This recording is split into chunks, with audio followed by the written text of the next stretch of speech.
My fish fam, it's Nikachu Merfolk Master, and today we're looking at Namor the Submariner. This is the new hottest card, at least for the Merfolk community, coming out of Marvel Superheroes.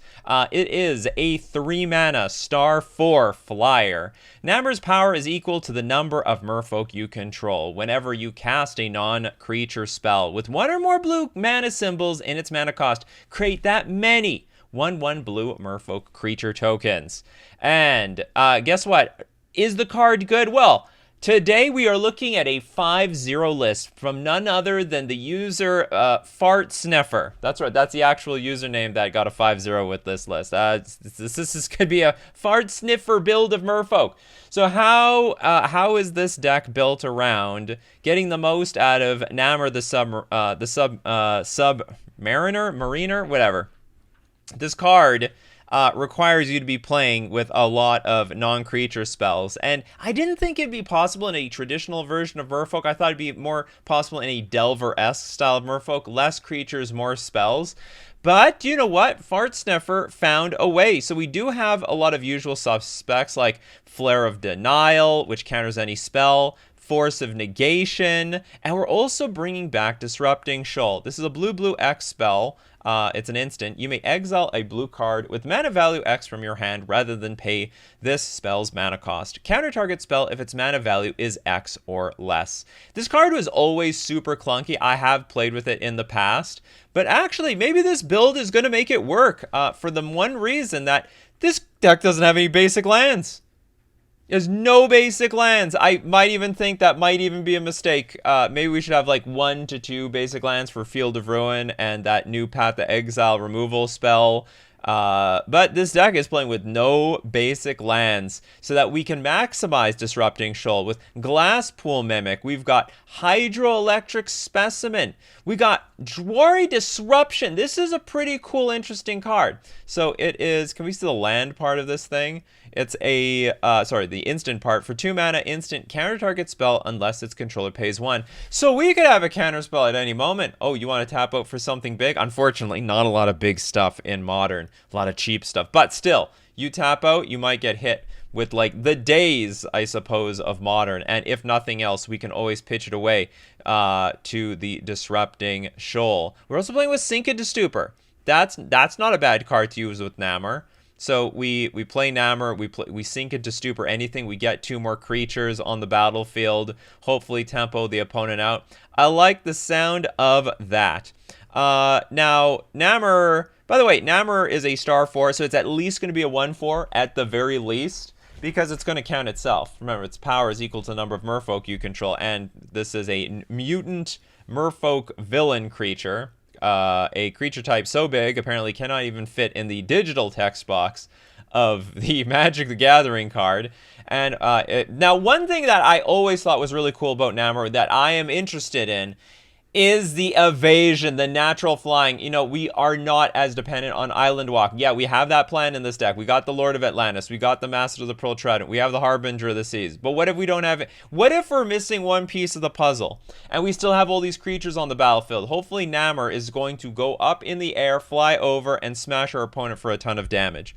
So that is like the main reason I really like Namor. Was most interested when it was first spoiled months ago. And I'm happy to see that there is a 5-0 in a very somewhat pretty original deck. I think this is very original, and this is more threat dense than anything ever before. Maybe basic lands is just a mistake. Screw the basic lands. We should be oops all Merfolk. That's basic. That could be. Well, it's not exactly. It's not all spells. You know, we do have Mutavault in our cat. We have 4 Cavernous Souls. Still need some way of getting our creatures through uncounterably. Okay, this is a really cool sideboard. We have some Consigned Memories. Little surprise on the Dismember. Could have been like Vapor Snag or what's it called? The blue unsummon that you can gift, and you can then bounce any spell back to hand. We also have Sveilun, probably to side out Harbinger of the Seas in the matchups where it's bad, and Chalice of the Void. Chalice is pretty playable in a lot of matchups right now. All right, this is the deck. Let's take it through a Modern League. Here for round one, we lost the die roll. Hand is a little unimpressive, to be honest. It's actually pretty clunky, but I don't know if I want to mulligan this hand in a deck that literally 2-for-1s itself a lot. The problem being is that we have 2 Ottawaras that are legendary, and Jwari's Disruption, the backside is a land that comes into play tapped. So I don't really do anything on turn 1 on the draw in Modern. Okay, do you know what? I'm going to mulligan anyway. I think it's just a smidge. I think it's a smidge clunky. So now we've mulliganed to a hand that I can do everything, but I can't cast any of the cards because I have a Cavern of Souls. It's my only land now. No, I'm going to mulligan this too. Now I regret throwing away the first hand. This is doable. Okay, we're going to keep this. Let's throw away a Glasspool Mimic. We don't need so many of them. And we'll get rid of a... Probably just get rid of one or more of these lands. I'm basically going to have a very similar hand that I had last time. Okay, we'll get rid of the Jwari Disruption. Just in case I can turn the Glasspool Mimic into something. Like into a creature. Oh no. Oh no. Is it Boros? Is it Boros? Okay, I'm going to start off by playing the Glasspool Mimic tapped. I'm not going to play Mindspring Merfolk on turn 1 because then that just prevents me from playing my 2 drops tapped. If this, so I mean, this could be bad in 2 ways. Either this is like Boros energy and that's trouble, or it's the Boros land destruction deck, and we will instantly be nuked on turn 1 because we don't have basic lands in this deck. There's not a single basic land. Oh, sorry, it's Storm.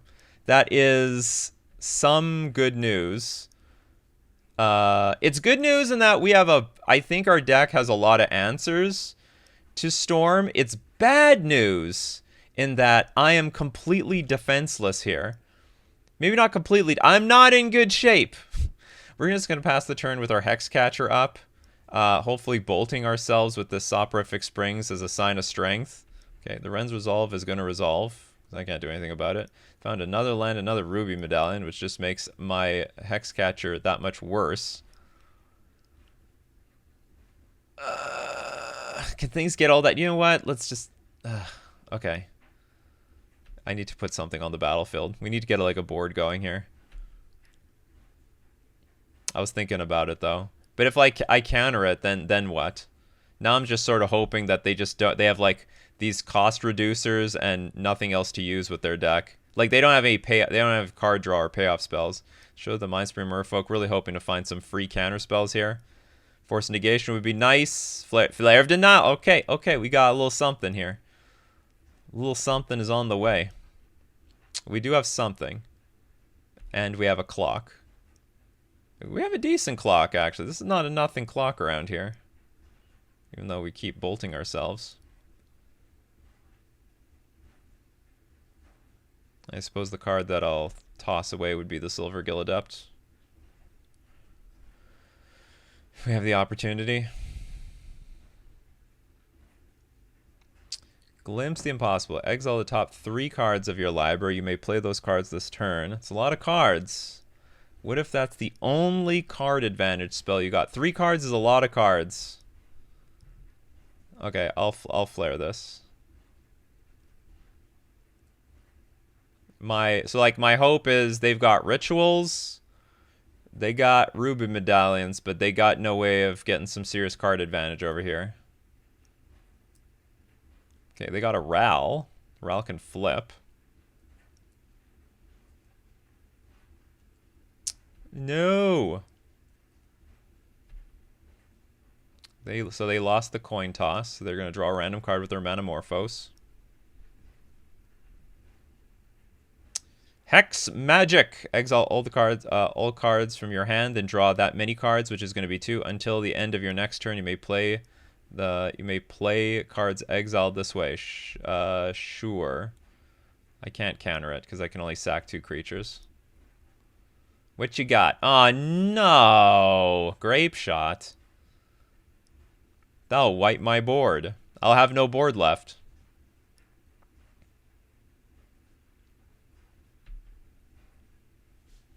Okay, where do these go? And there's still a Ral trigger. Are any of them going after me? Some of them are going after me. Alright, let's target the things going after me then.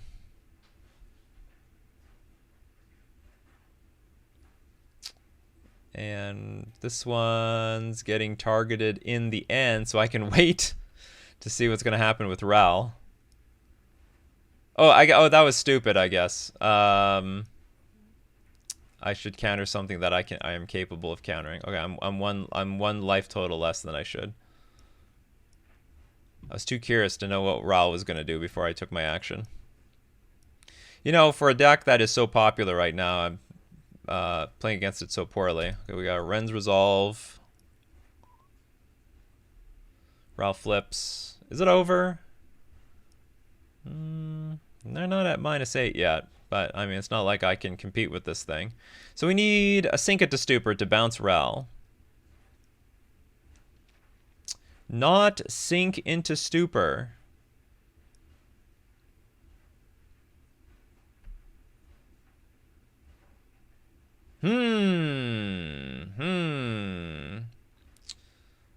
I'm not gonna fight this. Okay, let's move on. Let's move on. We have, I think our chances are okay. They're okay. Unfortunately, our opponent's hand was pretty good. It was pretty good, and our hand was, well, of course we were also on a mulligan of 5, which is going to be brutal versus a deck like this. Cards we want, I think just some Dismembers and maybe the Chalices. Chalice partially hits us. How many lands are actually in this deck? Now that I think about it, we have got, I never counted it. So we have 8 actual lands. Disruption brings us to 12. 12, 15, 17, 21 lands? That's so few. But I guess it's enough. We're going to take out... Okay, what do I not like versus Storm? Let's take out... It's possible Namor is not that good versus Storm. Especially since we're going to be sacking a bunch of stuff. But it protects versus Grape Shot. You know what? Okay, Namor protects versus Grape Shot. Also, do you know what? I think this actually is good versus Storm. You play this on turn 3, and then you start using the disruptive spells, and you screw them over. Okay, I'm going to take out some Harbinger of the Seas, but I do have to take out a solid something for these. I don't know if we need Chalice of the Void, although it's like outrageously good in this type of matchup. It's also possible I should be taking out some of... How many creatures do we have? We have a lot of creatures, so we can dump something. Let's dump Tide Shaper? Tide Shaper, maybe? I like Harbinger of the Seas just to cut my opponent off of... what's it called? Oh, I'm sorry. I like Harbinger of the Seas just to cut off our opponent's sideboard cards. I have to be careful. We don't have 30 creatures. Hydroelectric Specimen doesn't really count.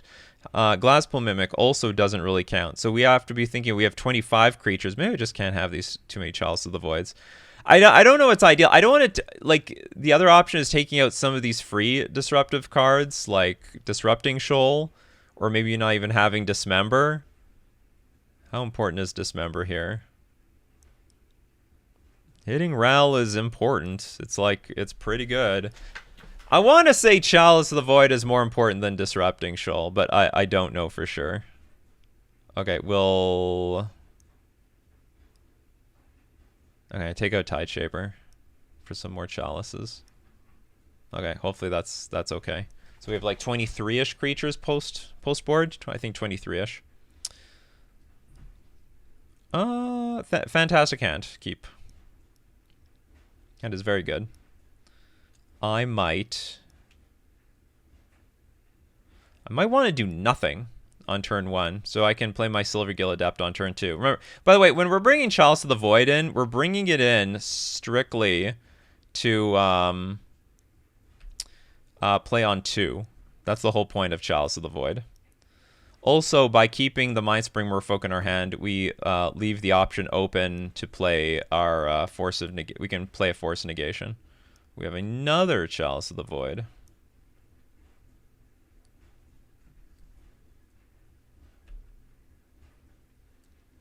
All we need to do is get to 4 lands. And hopefully it's GG. I mean, it makes their game very, very awkward. Because they can only play like 3 mana spells.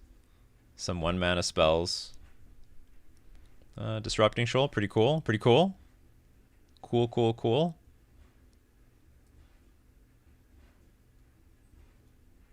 Ral is fine. We have a Dismember for that. Everything's playing into our hands right now. So we will kill the Ral. At this point, we'll probably play the Mindspring Merfolk.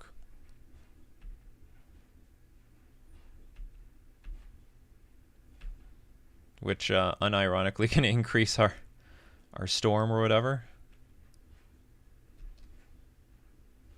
Unfortunately, our hand is full of 3-drops. Not very good with Disrupting Shoal at the moment.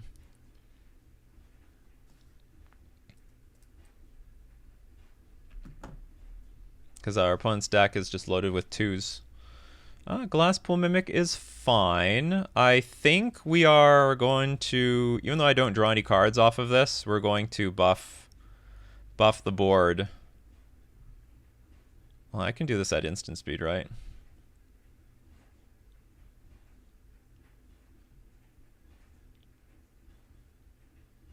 Attack!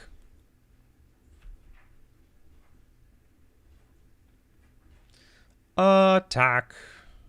Okay, now buff the board. We still get 3 damage, but the following turns we'll get in a lot more. And I'd prefer to do this now. I mean, you know what? There's another option I could have taken. This might be a little bit greedy. You know what? 5/5/5. The other option is leave Mindspring Merfolk untapped. Just deal 2 damage, but threaten Mindspring Merfolk or threaten to pump it up at the end of my opponent's turn. Because now that we're tapped out, like, okay, we can't have Hexcatcher. We can't have Droid Disruption. We can't have Counterspell. So it gives our opponent like a lot more room to do something. Unfortunately, we do not have a... it's got to be equal. You may exile a blue card from your hand with mana value X equal blah, blah, blah, blah, blah. Okay, so Ral goes off. Manamorphose, always let the first one go off. It's fine.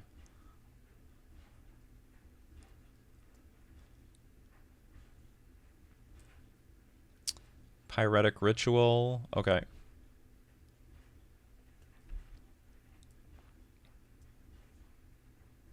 We can only counter one thing, unfortunately. Glimpse the Impossible. Well, not too impossible. Okay, how does this Ral shape up? Are you going to flip or what?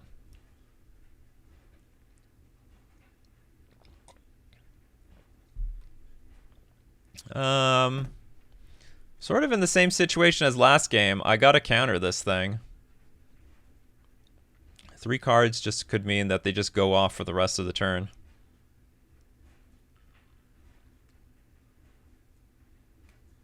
See, this board state might not have happened if the board state might not have happened if I kept the 2 blue up and just attacked for 2. My opponent would be maybe a little bit more apprehensive about going for a kill.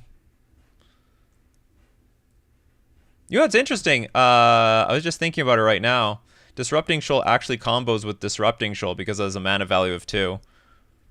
I set out some Disrupting Shoals for these Chalice of the Voids, which are not being particularly useful to me right now.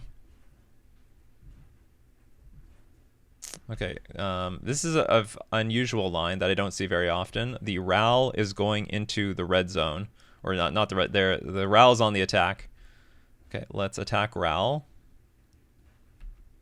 Fortunately, we got like one of our best draws. A land that comes to play untapped. Love to bolt myself so that I can play this Chalice on 2 and mostly wreck you. Now, wrecks us a little bit too, but we do have Cavernous Souls in our deck. We do have... What's funny, actually, the Ral could go -2, and then I'm not exactly sure what our follow-up is. But if we do have... If we get 2 more lands... If we get 2 more lands, Chalice on 3... Should be GG! Like, it should be over. Damn it, we have an Ottawa in play. We can't play this one yet. But it should be GG.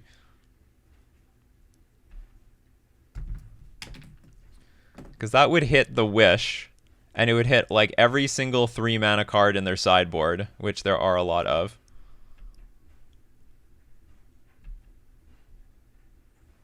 We have a Glasspool Mimic. Funny enough, this... Okay, well, I'm going to play it, because I still want to get this Chalice on 3. And then I'm hoping that once I get Chalice on 3, like, the game is over. And there's, like, our opponent's completely disabled. And at the very least, we can wait for a Cavern of Souls, play the Cavern, and do something from there. Exile cards from your hand. Draw that many cards until the end of your next turn. You may play cards exiled this way. Ooh, I don't know. Is that a good idea? Okay, sure. We'll let that happen.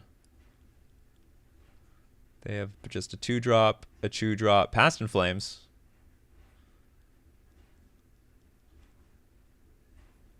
Another Hex Magic. So it's until the end of your next turn. So I can deal with Pyretic Ritual, Ruby Storm. Not exactly the Past in Flames with my Force of Negation, but do I need to? And then there's a Glimpse the Unthinkable. Okay, I'm going to just force this because we are going... I have to use my Force of Negation on something because I'm going to play Chalice on 3 next turn.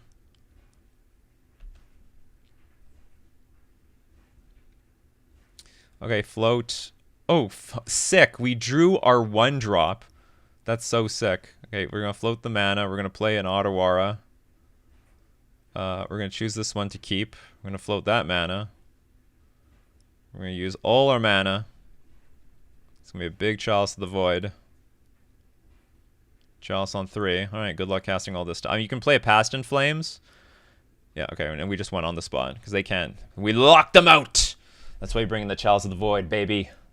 That's why you bring in Chalice of the Void. Don't play it on 1. That's a noob mistake. Play it on a lot more than that. You know, maybe Disrupting Shoal is better than some of these other instants that we have. Ugh. But I don't want to take out any other cards. Is it better than Dismember? Because Dismember can only hit Ral, but Disrupting Shoal can hit Ral and anything. Do you want to, like, maybe let's be a little bit more heavier here.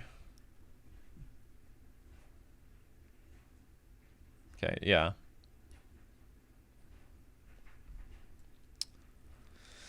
Of course, I'm like in a situation where I'm just 2 for 1 in the crap out of myself over and over again, but whatever.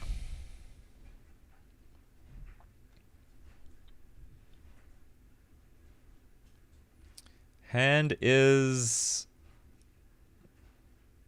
It's sort of bad. It's sort of, but I'm going to keep it. We're a control deck, damn it. We're a control deck. We're playing control now. Harbinger of the Seas is interesting. That's an interesting pickup.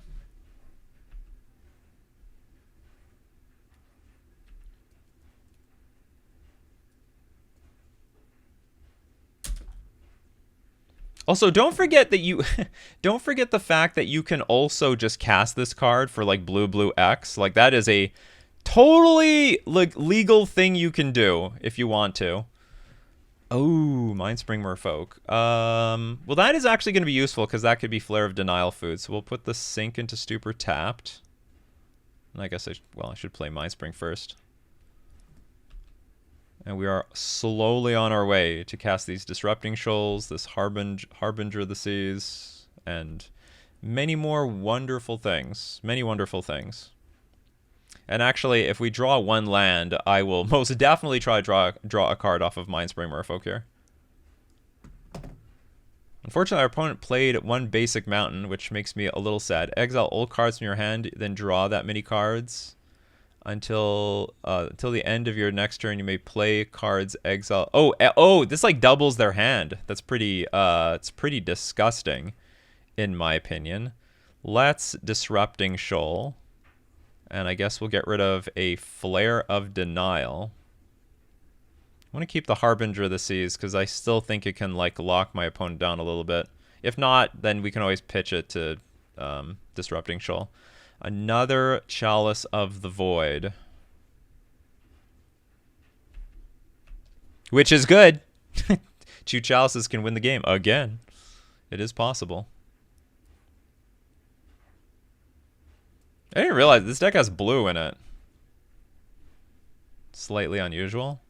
Ren's Resolve. Resolves. You got yourself a Hex Magic and a Bloodstained Mire, which I guess you can't cast. Let's go random land. Not a random land. Can't cast anything, frankly, here. I don't want to use the exhaust ability yet. But our hand is loaded with counter spells. We can at least counter 2 things. And one of them is certainly going to be that Hex Magic. Hex Magic's clunky.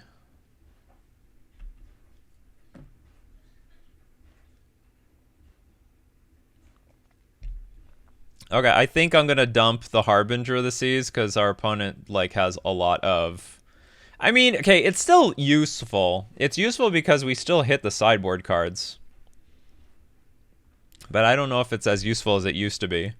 Because I don't have any opportunity to lock my opponent out of the game. How do I feel about this Harbinger of the Seas? Take my opponent. It takes our opponent off of an extra card with Sunbaked Canyon. What else does it do?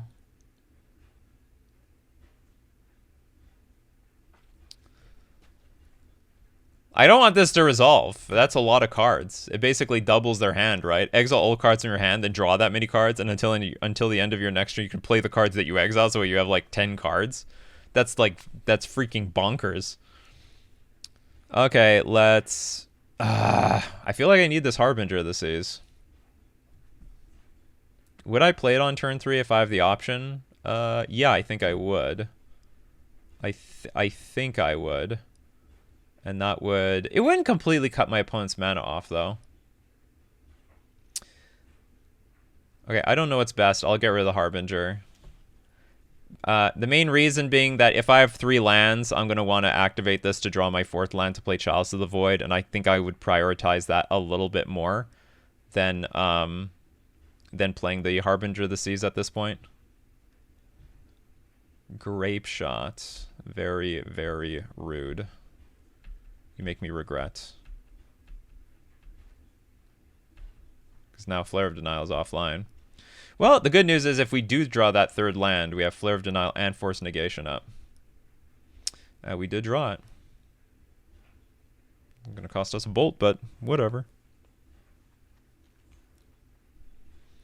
Whatever. Sunbaked Canyon might get cracked here. Would be a sign of weakness. Sign of weakness! Oh no. It was a fetch.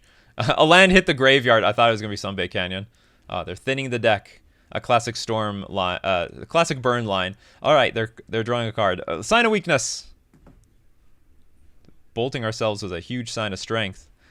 At this point, I don't think I care as much about the Ruby Medallion, but it still slows them down by a lot. We can slow them down by a lot.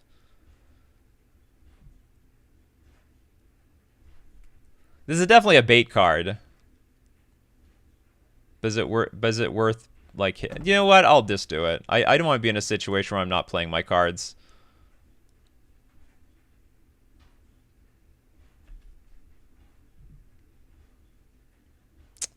Another Chalice of the Void. Okay, this is too many chalices at this point.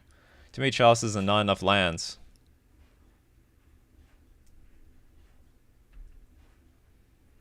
Our opponent's fetching again. Get a mountain. Manamorphose resolves. Pretty paranoid about Past in Flames at this point, so... I mean, I have no problem tapping out to play Chalice of the Void on 2 if that means... even in the face of a Past in Flames. Drory Disruption. Wonder if our opponent can feel the heat. They can feel that Chalice on 2 is on its way. Yeah, better do your thing. If there's a thing you can do. No! Got underneath my Chalice on 2. Pyretic Ritual resolves. They might actually just want to flip this thing instantaneously to protect it. I can't deal with the Aral now. Pyretic Ritual, yep. Go on, just ping yourself to death. I'd be fine with that. Oh, they won the flip. They don't care.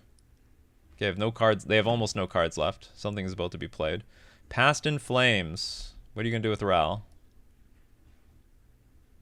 They lost the flip, and they're losing the rest. All right, this is not bad. This is not too bad for us. We're going to get Chalice on 2 next turn, which might not even be good now that there's a Ral in play. Oh, but we did get the Cavern of Souls. Okay, Cavern of Souls on Merfolk. That's fine.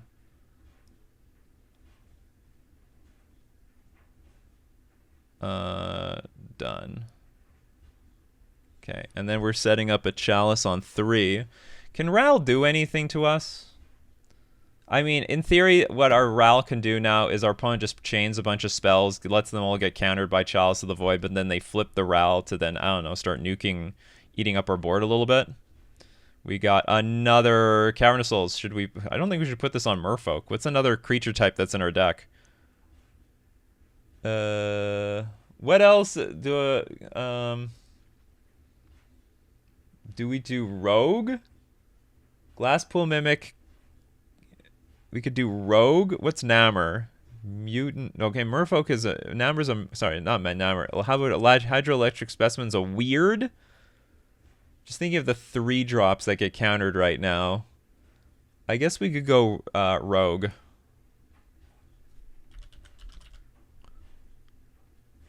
Just in case we draw a Glasspool Mimic.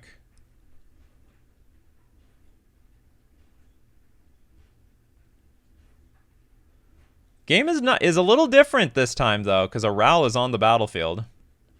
Slightly different. So if Ral flips into what I don't know, because it doesn't show me that anymore. You can go -2, exile the top 8 cards of your library, you may cast them. Well, okay, the top 8 cards still might be a thing. Oh ho ho! We got ourselves a Mutavault, baby! Mutavault is online.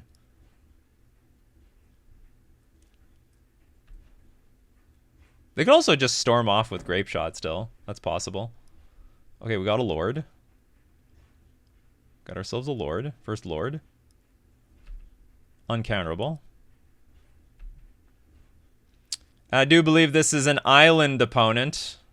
That was maybe a deck building error. I guess I should have had Rogue still untapped. Look, what other Rogues are there? Maybe Tashawn. Is Tashawn's Tiebinder a Rogue? No, man, I think it's just a Merfolk. There might be a Flash Speed Rogue out there somewhere. Okay, now our opponent has a little bit of incentive to kill the... to flip Ral to kill the Master of the Pearl Trident. Oh, but they don't even try. They're going to save it up. Oh! What do we have here? Just in time. In fact, you're like the whole point of this deck, aren't you?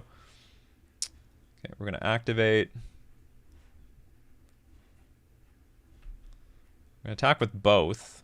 Because if our opponent might be fearful of a Vidalian Hexcatcher.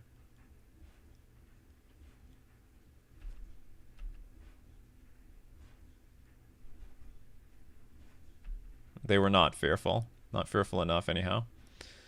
Okay, we'll play our Namor. Uncountable now.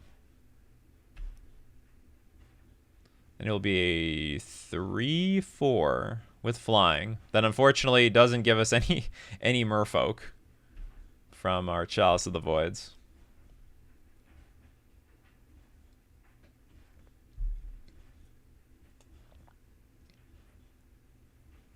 Okay, it's now or never. They gotta go for it. Whatever going for it means in this case.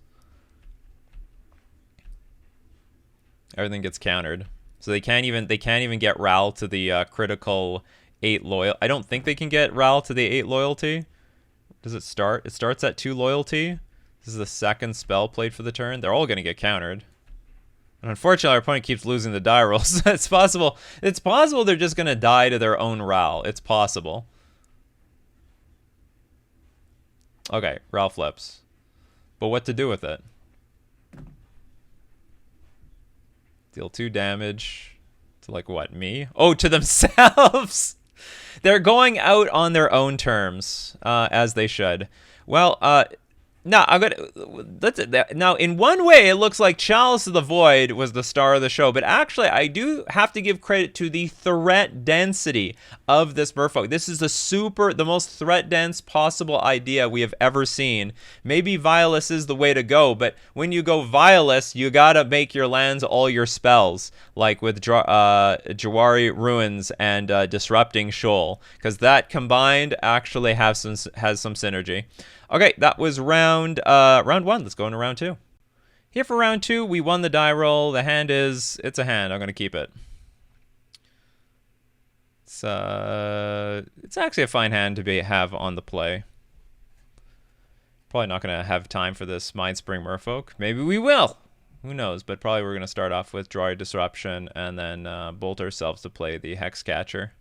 This deck, I wonder how well it would perform versus Burn, because on one hand the deck is like so clunky, like it is so clunky and painful, but on the other hand we got a lot of free counter magic, and we do have Namor, which can possibly roadblock a lot of our opponent's creatures.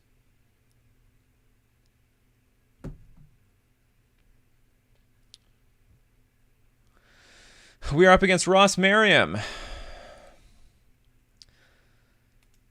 SCG Pro, regular Pro, and all around very, very strong player. And creative player, too. Our opponent is playing maybe not one of the most creative decks right now, but still very powerful. Okay, we're going to start off with our Jawari Disruption.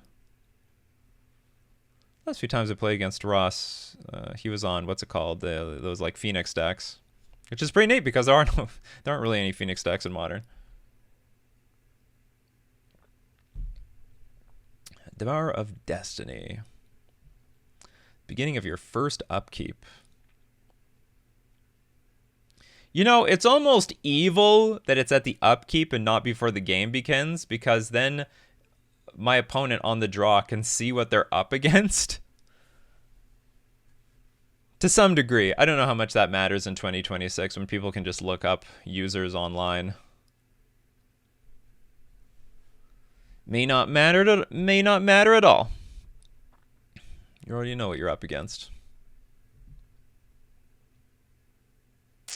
Already trying to figure out, how do I use these cards? Force Negation, not that useful versus Eldrazi. I mean, like, I'll usually burn a Force of Negation on maybe a ramp card, because I like letting your opponent curve out is a disaster.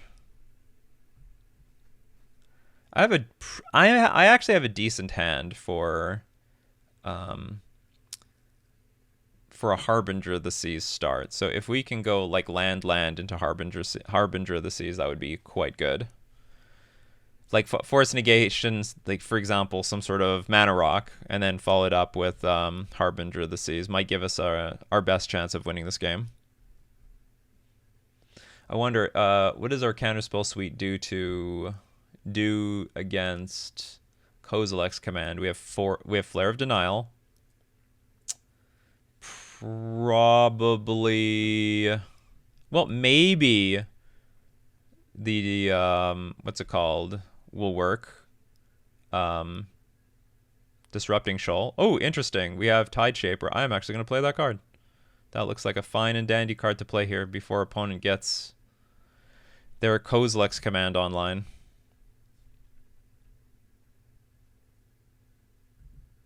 Or frankly, anything else. Good old Tide Shaper.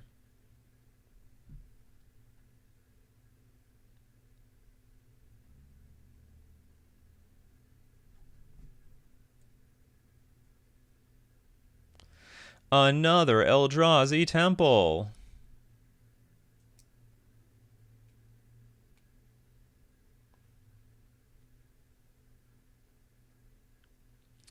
Kozilek's Command on my turn, do you? Okay, well, we'll force, and I think I'm going to get rid of the Mindspring Merfolk. We're going to keep Hexcatcher, keep another Force Negation in the pocket if necessary. We got a Silvergill Adept. I think I'm definitely going to play that card.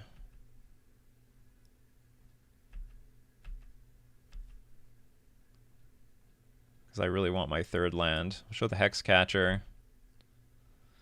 Got another Hexcatcher.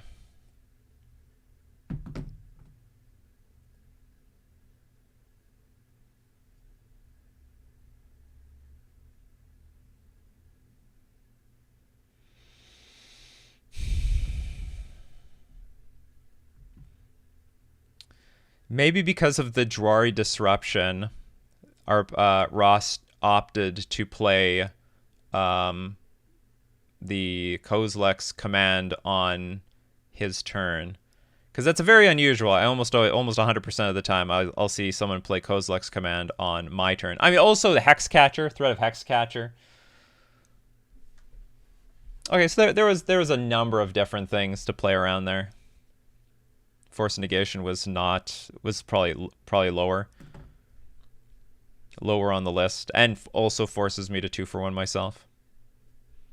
I have Hexcatcher, the Disruption. No, I don't like that. What kind of deck is this? We have with Malevolent Rumble. I think I'm still gonna force this. I just want to make sure our opponent just doesn't curve out the way they want to curve out. And I also want to use my cards. I hope there's not another Kozilek's command, but if there is, there is.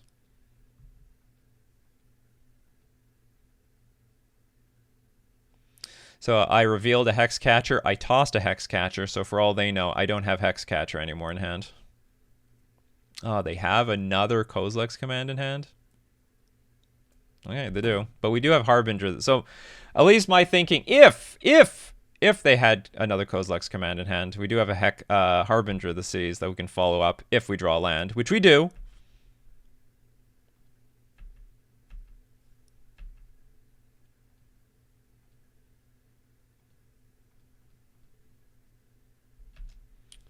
Okay, hopefully that is... I wouldn't say it's game, but hopefully that's close to game. Of course, the opponent can still play things like Malevolent Rumble. But I also think our opponent is pretty kneecapped right now. Do I want to get greedy and get the Hexcatcher in play right now? That'd be 6. Next turn, that would be 7. Otherwise, I just attack for 4, then deal 7 twice. Yeah, I think I'm going to do it that way. I'm going to leave up the 3 mana. It represents just more things. I cannot... The clock is not any faster by playing Hexcatcher immediately. I hope I will not regret that, though.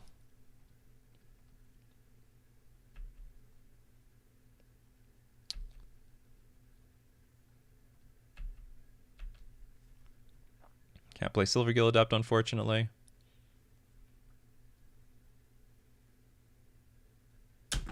We have a Rumble. Okay. 1 generic mana.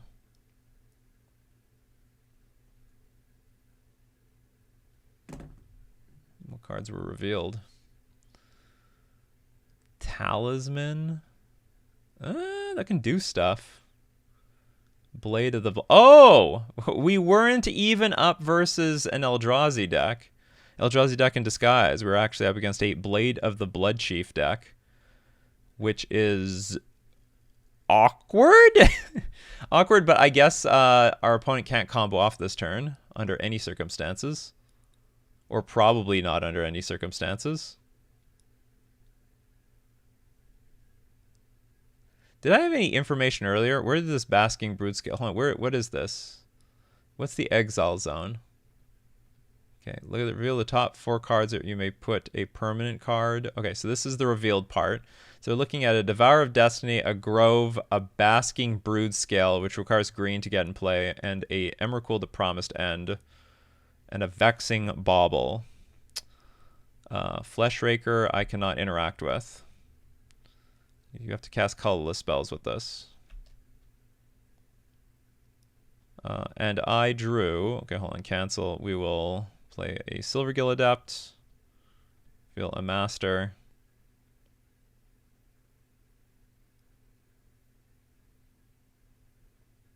And the opponent might concede.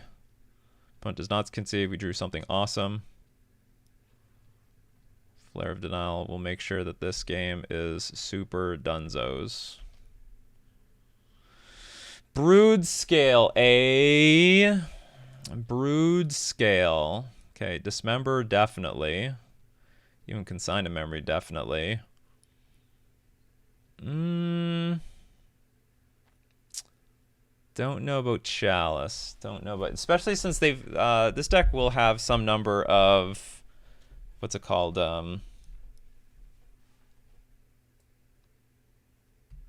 Boseijus to counter it. Is this a matchup I don't want? Okay, maybe we're gonna have to get rid of some of these things like Disrupting Shoal. I think I'm gonna keep Namor anyway. Hopefully as like just a means of maybe ending the game very, very quickly. Bring in 4 pieces of disruption though. Consign Memory Consign Memory doesn't even always work.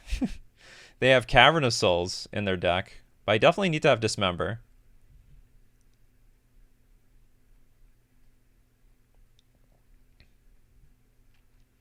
Root Skill's awkward. It's awkward. Very, very awkward to play against. It is combo deck. It is combo deck. Combo deck with soul lands. Maybe we take out some Silvergill Adepts and we take out some Force Negations, which are also awkward. Is there any... I should look at a Brood Scale. How important is it to have Chalice? Maybe Chalice is good enough. How big is Brood Scale?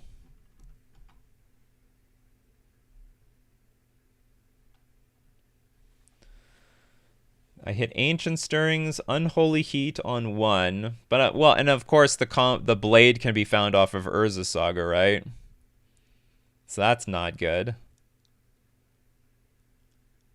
Yeah, Chalice just doesn't do anything, and they have I mean they don't have a million Boseijus, but they do have Boseiju.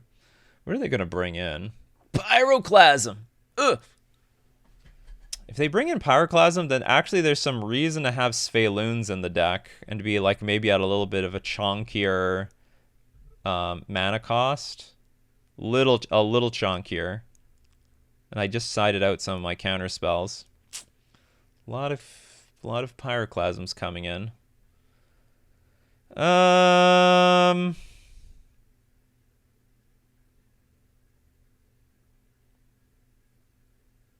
Trying to think if it's more important than Namor to have Sphaloon.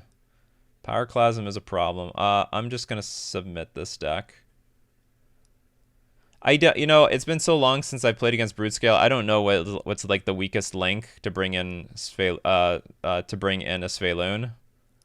Like maybe the weakest thing was actually Hexcatcher. I don't even know what the hell Hexcatcher is gonna do in this matchup. Hexcatcher is a bit chunky.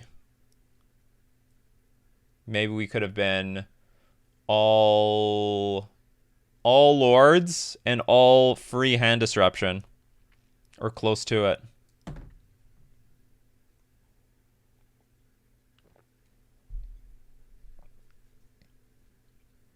I don't see the damn land in this hand.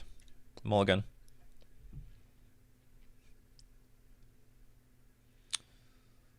We're gonna mulligan. This hand is playable. Okay, we're gonna keep. I guess we toss Dismember. No, I don't think. Okay, I'll toss one Mind Spring. Not really a fan of doing either. But we're on the draw, and our opponent's going to be playing some pretty heavy-hitting cards, like Fleshraker on turn 2, I'm sure. Springleaf Drum. Can't even interact. It resolves. Another Consigned Memory. Which is good. I'm happy to see Consigned Memory, but not in the face of this Cavern of Souls over here. Okay, we got Fleshraker, which is uncounterable. But no, counter this. That's right. You couldn't, could you?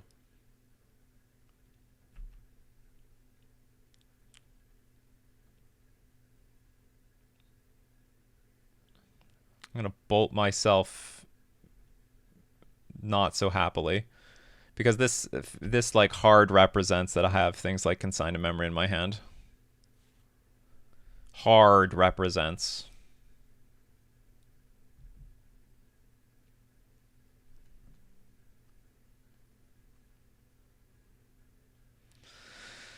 But that's fine, I guess. That's fine. What do you want to do? Well, fortunately, there's nothing on the board, so the Springleaf Drum is almost like card disadvantage at this point. No! Basic Forest. Okay, that can't be countered. Sure.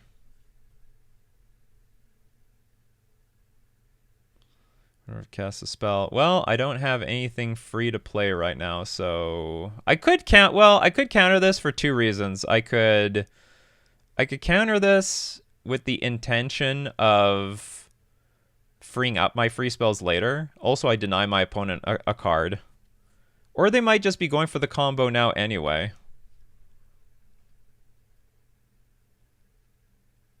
Okay, I'll let it resolve. I'm going to hold on to my Consign to Memories. I have a lot of other things I can counter. I really want to draw a land so I can draw a card off of this Mindspring Merfolk. We sort of drew a land.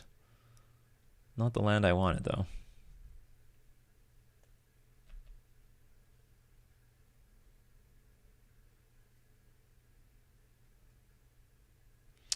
We sort of drew a land, chat. Sort of. Ancient Stirrings, I can't interact with that. You little Eldrazi bugger. You don't even look like an Eldrazi. Some weird insect chameleon of some sort. This is a deck. Oh no, yeah, this deck is not playing. It's like, does this deck play Punishing Fire? That's banned. Flare of Denial is going to be useless to us. Okay, so I'm going to pass. And my plan right now is to, if our opponent does nothing, we're going to draw a card off of Mindspring Merfolk. Or if our opponent does something, we can always Flare of Denial or Consign to Memory that thing. Their choice. Looks like it's going to be a giant Kozilek's command, which is fine. For 2.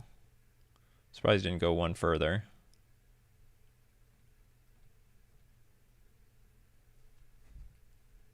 Because wasn't it free? Or do you want to crack your Vexing Bauble? Urza Saga is fine for now. I might have to consign the sec... Well, honestly, I'm going to be forced to play this Harbinger of the Seas, to be blatantly honest.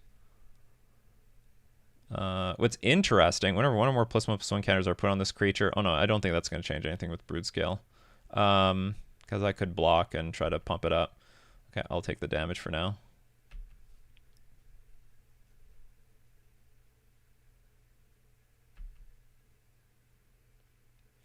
Drew Lord. Now I really wish I countered this Vexing Bauble. Yeah, I can't let Urza Saga tick up because I can't even beat a bunch of constructs right now. So we'll attack for 1. So our opponent missed 1 land drop. Hopefully not.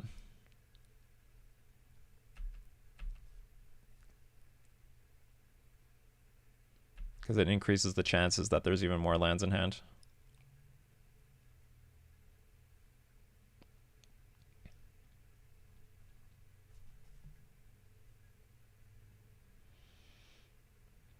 Oh god. That's not a good sign. Damn, we really needed 1 more land this turn.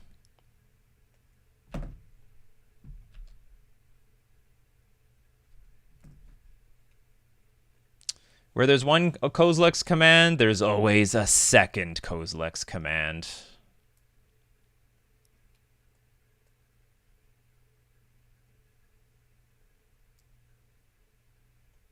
That's too bad.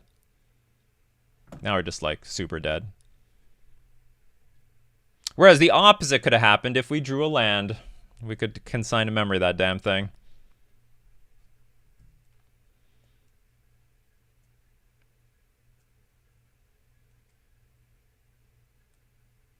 I've been in so many games against Brood Scale where I'm like, I'm just completely winning, but then they put like Urza Saga on the battlefield, and since the rules changed, now I'm like really screwed.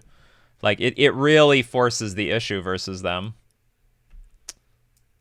Like these constructs are gonna be brutal, just completely brutal. Not to mention everything else that comes about. Yeah, we can't even beat a Flesh Raker here.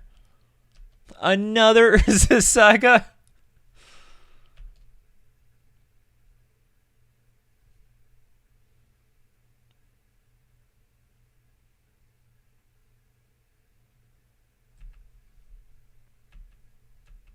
There's going to be a little bit of an army over here.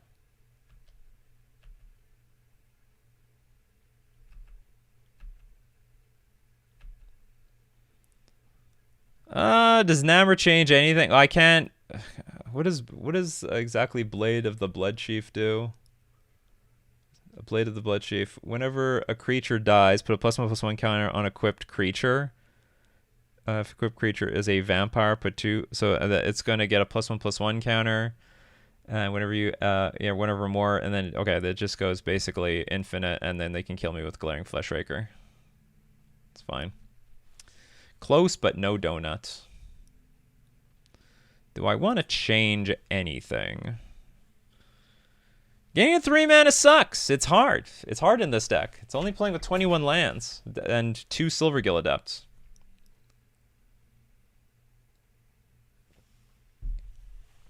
If I counted correctly, 8, 12, 15, 17, 21. I mean, for the most part, everything was good. The Vexing Bauble actually just screwed us over. I'm on the draw now. How important is Disrupting Shoal over? I mean, there is a big advantage to Disrupting Shoal in that it can counter the Brood Scale. And that's like one of the most important cards to counter. Maybe we get rid of some of these force negations. Keep the Disrupting Shoal. Like anything that hits the creatures is pretty good.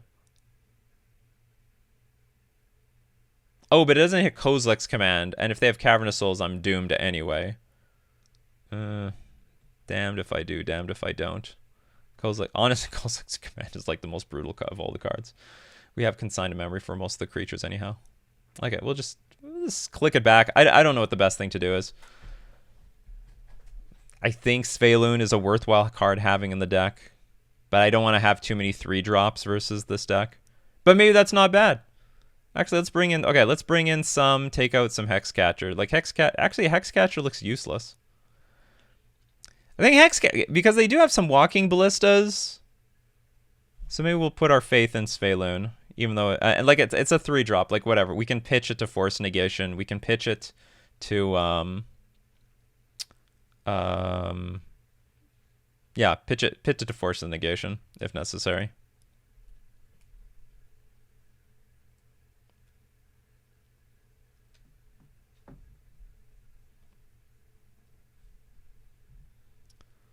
Hand is doable. Keep.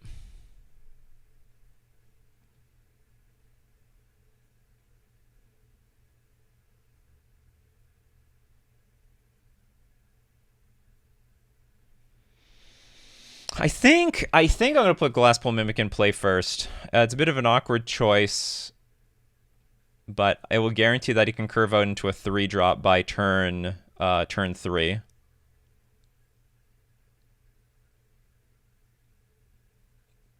Because Glasspool Mimic can be pitched to things like Force Negation. Urza Saga on turn 1, very aggressive. Vexing Bauble also turn 1, very aggressive. Well, I feel like my move is forced.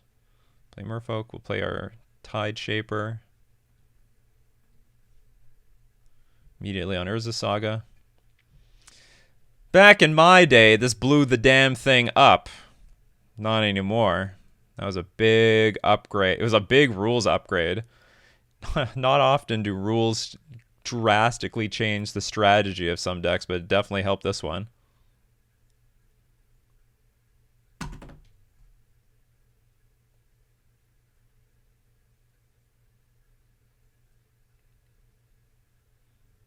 Can almost feel a Kozilek's return here. Or sorry, Kozilek's command.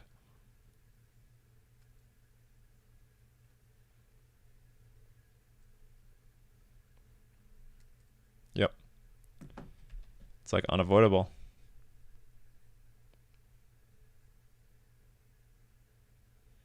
I do get a Svelune. Not that that's particularly useful. Okay, but we'll play it. Kozilek's command this thing.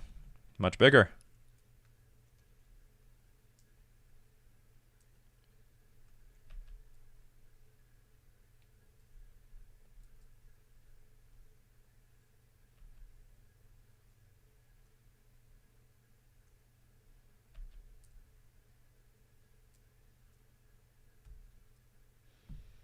I swear to God, if we lose, it's just because we lose to Urza Saga. Not to anything else in this deck. I lost to... I mean, game 2, that's how we lost the game. I cannot beat the constructs. Even though our opponent didn't actually whip us with the constructs.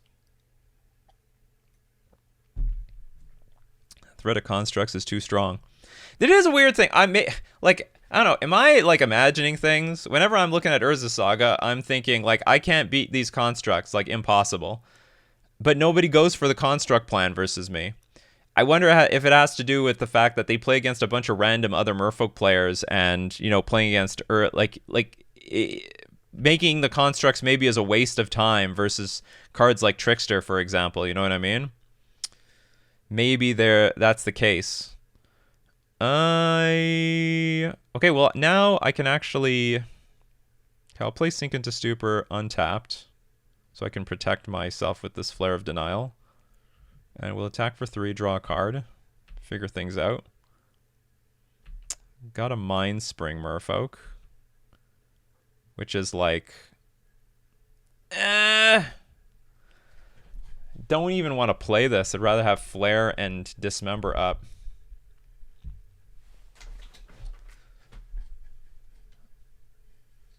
Yeah, I think I'm just going to keep Flare and Dismember up for 1 turn. I want to see how this Urza Saga thing plays out. There will be 1 construct. And probably another construct and some sort of random artifact.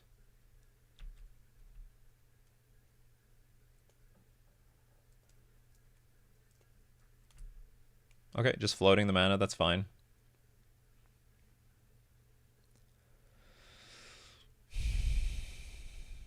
We do have a Blade.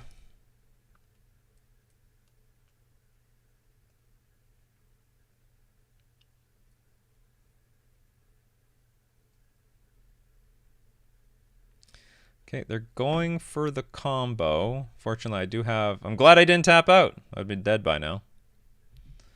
Equip, I would say no thank you. Yeah, I should do it now. If I try to do something later, my opponent can threaten to combo off 2 ways, I think. Is this some sort of protection for a green? Oh, you're gonna adapt?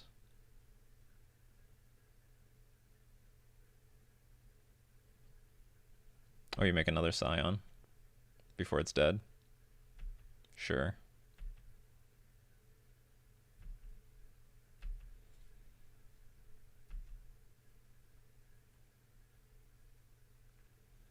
No, unfortunately, I don't have any flash creatures.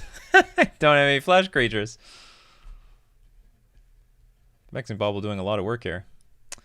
I will take my turn. Ooh, we got Namor here, but I've got no protection.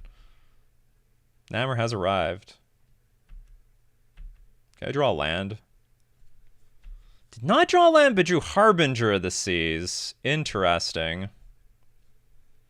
I think that's enough for me to actually tap out and hope that our opponent doesn't combo off. I have no interaction.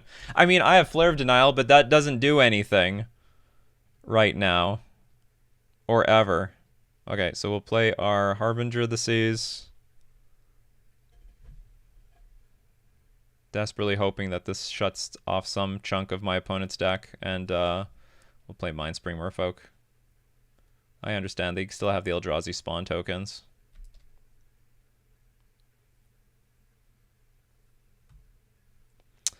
Don't combo off on me, opponent. Don't do it. Please don't do it. Just pass the turn. Okay, Malevolent Rumble. Something I could counter with Flare of Denial. If it wasn't for that Vexing Bauble.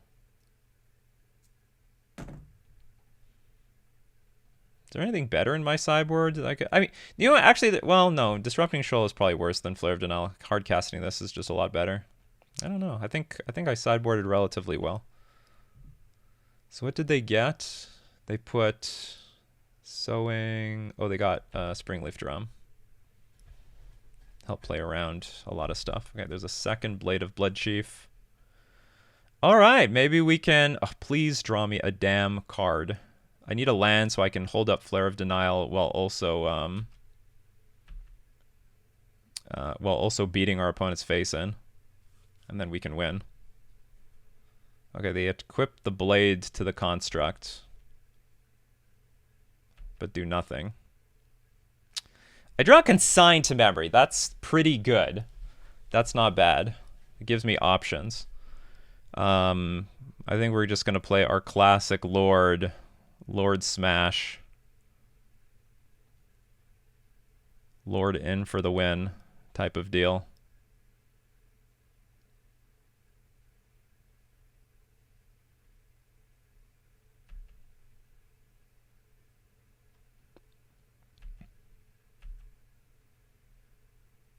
Got a Sink into Stupor, which we can play untapped. And for no damage. Okay, we have Flare of Denial and Consign to Memory. God help us.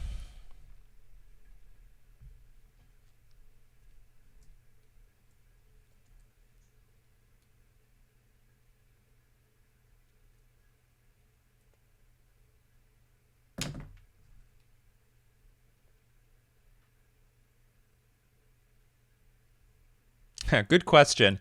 Is it any creature dies? Whenever a creature dies, put a +1/+1. Okay, so Pyroclasm would actually just be awful.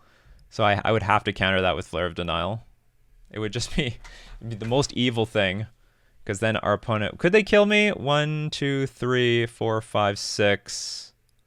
Just six things die, so it goes to 11 power. That would actually not be enough to kill me, but like it's not really a spot I want to be in either. And they can play Pyroclasm because of the Springleaf Drum. They can like tap a Scion token.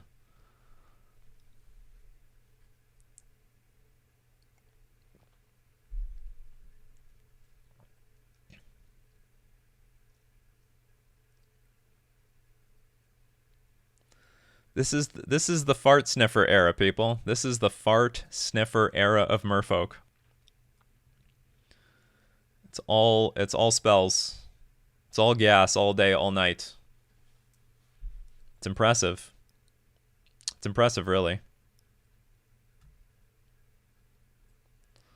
Sniffing farts and so far we haven't really seen that. We've been drawing Namor, but it hasn't been relevant yet. I wonder, would it have been relevant in this game? Not really. Like, if we played that on turn 3, it would have been on a completely empty board. Although, I mean, I would appreciate it in this game. So long as our opponent's not threatening to combo off, I think I'm fine with Namor here, because there's in these decks there's always like a billion of these stupid blockers, either from Kozilek's command or from what's it called? The Flesh Raker. So between those two cards, like if you don't have Island Walk, then well, you're screwed.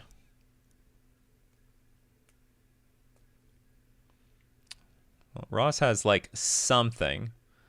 Just trying to figure out exactly what to play around. Which card's willing to play around? What's the higher probability play?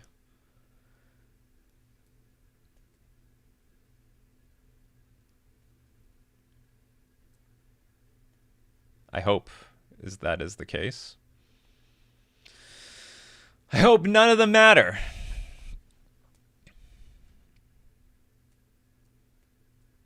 All right. Something black. Dismember, maybe? It is Dismember. Okay, ward. Pay the 1.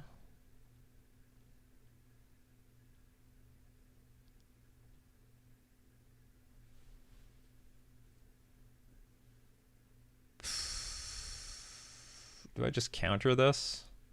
Okay, the ward, you have to pay the 1, Ross. Then you have like 4 mana left. Get some more triggers on your blade.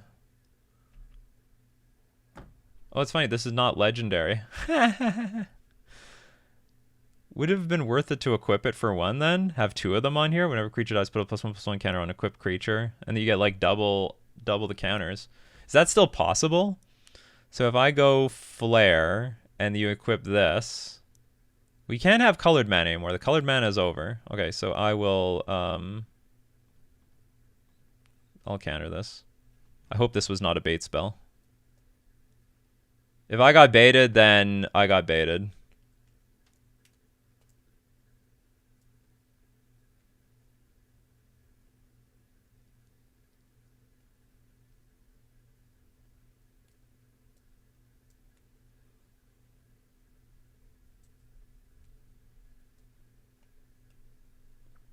So if you equip the second blade, attack, double sack these creatures.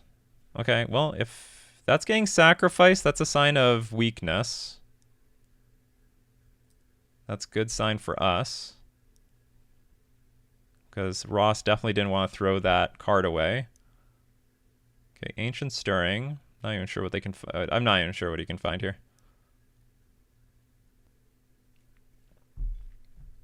Man, it's going to be brutal if this becomes like the new stock version of Merfolk because of because who wants to say, well, it's the fart sniffer style of Merfolk, but it's like a very genuinely original build. It's a super original build. Okay, it looks like Ross is just giving up via timeout.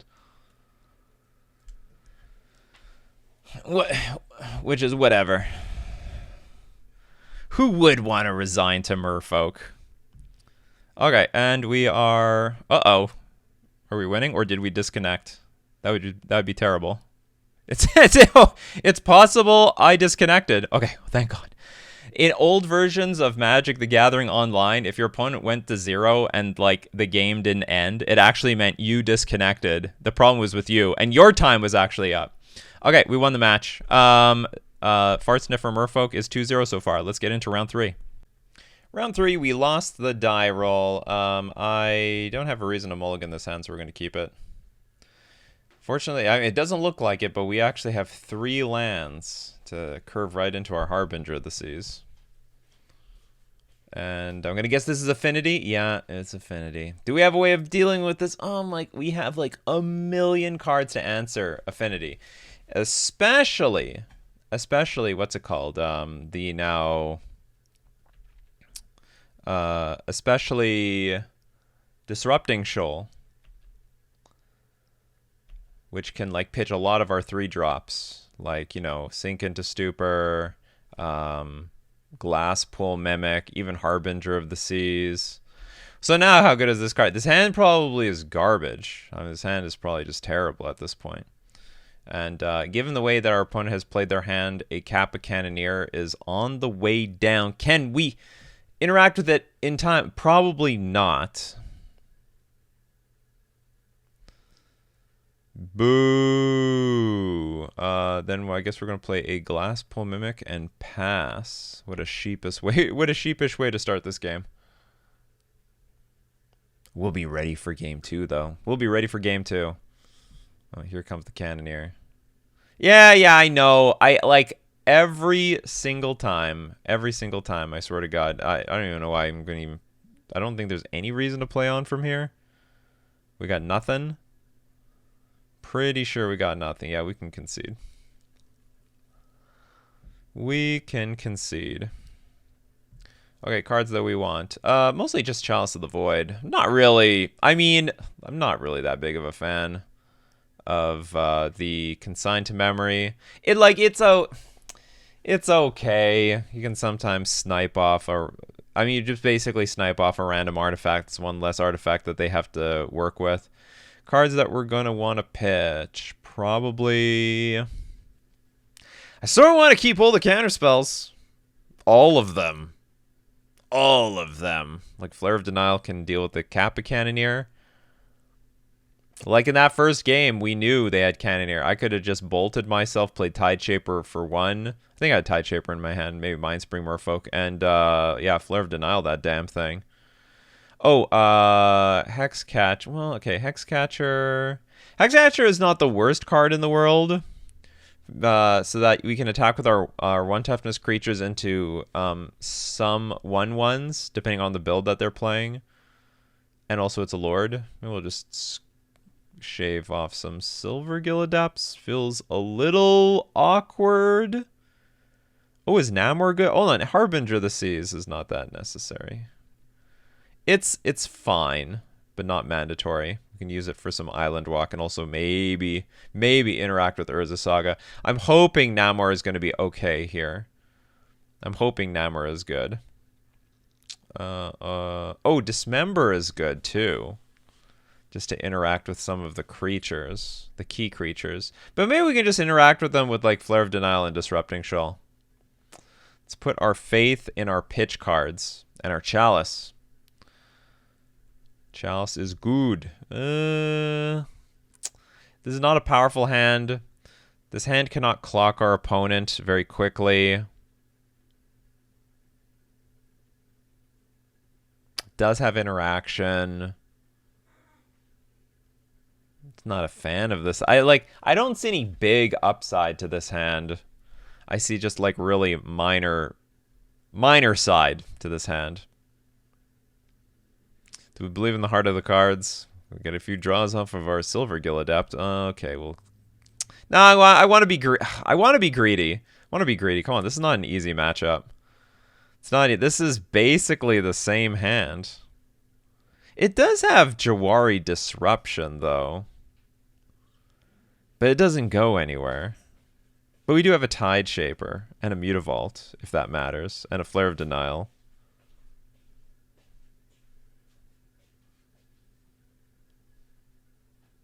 But the hand just looks straight up worse than the last one.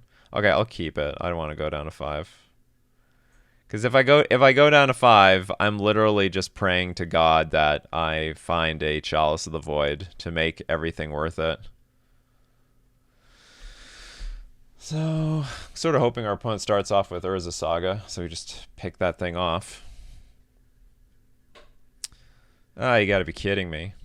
Okay, the one good news is if they are setting up a Kappa Cannoneer, we can actually Flare of Denial that, although we still have to deal with the drones. Still have to deal with the drones. Oh, yeah. Engineer explosives on 0, sure, yeah. Okay, so they are setting up a turn 2 Kappa Cannoneer, almost certainly. But oh, that was not a bad draw. All right, so we're not even going to lose that much on our Flare of Denial. Player Silver Gilladept. And we're going to draw into Master of the Pearl Trident is perfect. That's exactly what we want to see over here. Okay, is it going to be Kappa Cannoneer? Ooh, and the Urza Saga hits. Okay, so far everything is sort of going our way. In that, like, our cards are lining up well with our opponent's cards. Mind you, our opponent has still a lot of resources, both in hand and on the battlefield, so I don't know how useful this is all going to be. Let's hit we'll hit the Saga, and you know what? We're going to play the Jawari Disruption as a land, because we really need our second land. We desperately need our second land, our second blue source for our Master of the Pearl Trident, and even if we draw a blue source, you know what? Playing a Lord, cracking for 6... for 3 turns in a row is a 3-turn clock. That's not bad. So Urza Saga is stuck. Hopefully stuck. Hopefully stuck for a long time. Weapons manufacturing. We got it all. We got it all.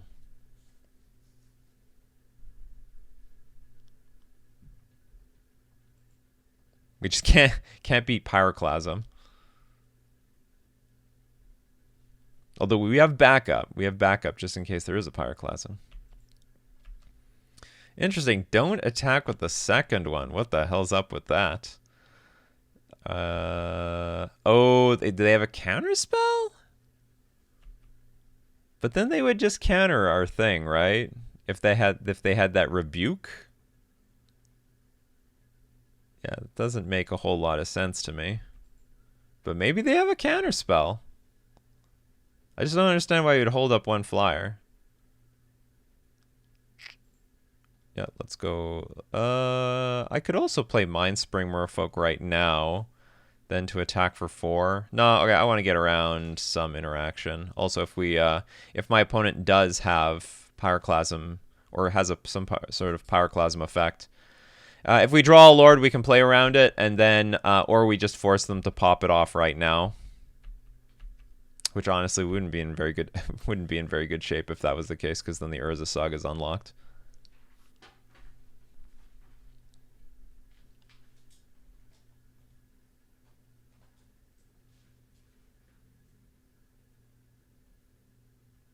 These fiery islets are helping us. A little bit. A little bit by a little bit. Hey, every little bit counts. Would you like to use your engineered explosives? Or they have another engineered explosives. Oh, no, they're just going to play the Pinnacle Emissary. That's totally fair. Cost you a few life points. Oh, now both are coming in the red zone. All right, we have a very confident Affinity player now. And we do draw the other Lord. That's great. Don't have protection from a second engineered explosives, but we have protection from Pyroclasm now.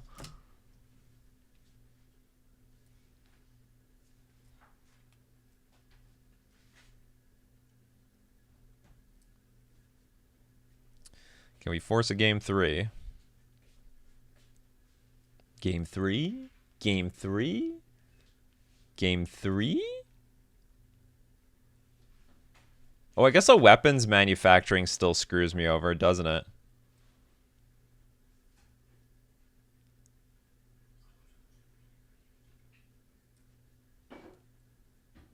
What you got? Hopefully not weapons manufacturing. We're gonna wipe the board or something? I take the 2. Oh, I see. So, oh, you didn't want to play weapons manufacturing first. You want to attack first, play the weapons manufacturing, then sack those tokens that you just attacked with. Oh, it's just another. Oh, it's just another EE. Well, that's a EE on 2 is a bit of a problem. Oh, interesting. So what can we do here? I think I'm just going to attack for 6. And then follow it up with the Lord of Atlantis. Yeah, it's funny how our opponent doesn't get hit at all by the engineered explosives on 2. Nothing at 2 mana right now on the battlefield. Ha! I still dealt the damage by making that attack. Actually, is it worth playing Lord of Atlantis right now? It might be better to play Mindspring Merfolk. And oh no, but we get under. I get underneath counter spells. We don't get. What is more likely our opponent has? Okay, our opponent does not have Pyroclasm because they would have played it instead of the engine. Oh no, they would not have played it. What can I think our opponent has? Our opponent has definitely brought in has some counter spells, probably brought in some counter spells. Not guaranteed, but... Okay, so I'm going to play the Lord of Atlantis anyway. While our opponent is tapped out. No blue mana.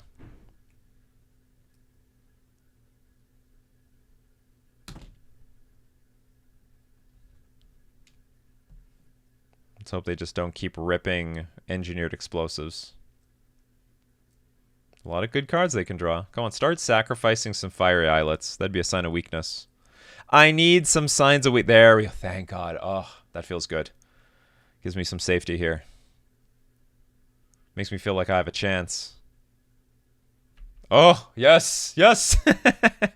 Now they're basically tapped out. All right, go to game 3. So with this configuration, I don't know what would be best. Like, definitely Dismember is fine. Not the best thing in the world, but it's fine. But I think Disrupting Shell probably is just better because it not only hits the Pinnacle Emissary, but it hits everything, like all the key cards. That's actually sort of really nice about this build. You've got Disrupting Shoal and Flare of Denial. Now, that being said, they keep coming out with more threats, like just threat after threat after threat after threat. That's very frustrating. But whatever.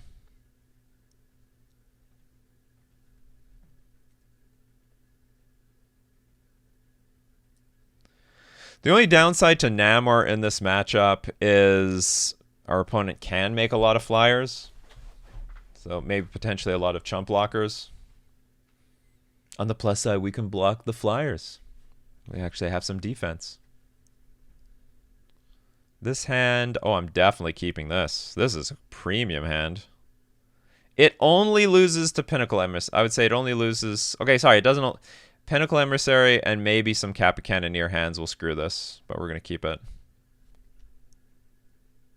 We have our Chalice. Our beautiful, beautiful Chalice of the Void here. It shines. It shines for you and it shines for me.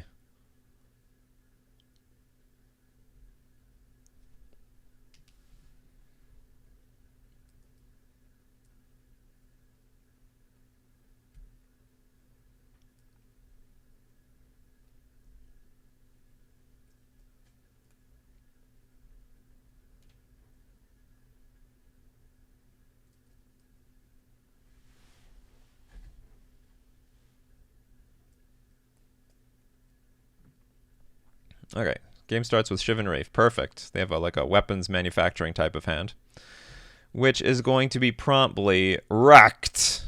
Oh man, please don't have like yeah,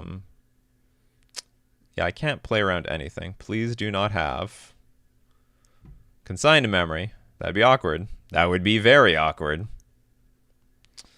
Okay, start the game off with the Jwari Disruption. Or sorry, what's it called? The Jwari Ruins. Got to remember that land. We might be playing that land a lot from here on out. Let's play a land that's not going to deal damage to me. And also we could use that to pitch to Force Negation. Our first Lord, the one of many. The first of many. You know what? I'm not surprised. You know what? But you know what? It's the first of many. That means there's more than one. Our opponent is a lot of zero mana cards in hand, probably. I got another one. They decide they scoop to the Master the Pearl Trident. We beat Affinity, and honestly, somewhat convincingly. Oh man, Flare of Denial. Did we not Flare of Denial a Kappa Cannoneer? We absolutely Flare of Denial a Kappa Cannoneer in game 2. That is exactly what we needed. Finally, Modern Horizons 3. This Modern Horizons 3 counterspell is looking out for us. In none other than a Violus version of Merfolk. Okay, that was round 3. Let's move on to round 4. Round 4, we won the die roll. We were up against Soggy Meatball. Wonder if it has any relation to my cat, Chubby Meatball. Our hand is very playable. We're going to keep. Just need one more land to fully curve out. No way you are 1-0 unless you gave up on Merfolk. I'm 3-0.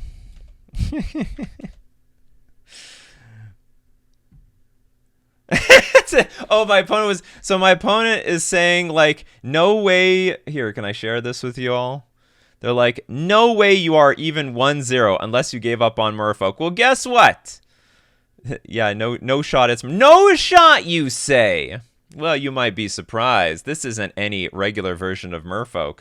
This is Fart Sniffer Merfolk. And you know what? I'll even show you right now. Start with the Cavern of Souls on Merfolk, and now you know. I wonder if there's any value of actually playing Tide Shaper on turn 1. Just as a random 1-drop. Actually, hold on. Do you know what? Before I pass the turn, I should think about that. It would significantly improve our clock. No, and we do have an Island Walker in that. You know what? I think I just convinced myself. Let's do it. This is, I rarely do this. I rarely do this because it's just more valuable to have Tide Shaper out on as something that's disrupting mana.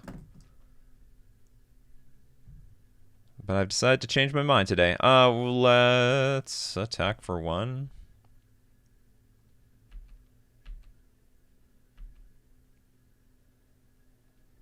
I think we're up against Storm. I think we're up against Storm. I honestly don't know many Bloodstained Mire decks in Modern right now. Very, very few. I got another Tide Shaper just in case we have to hit that mountain.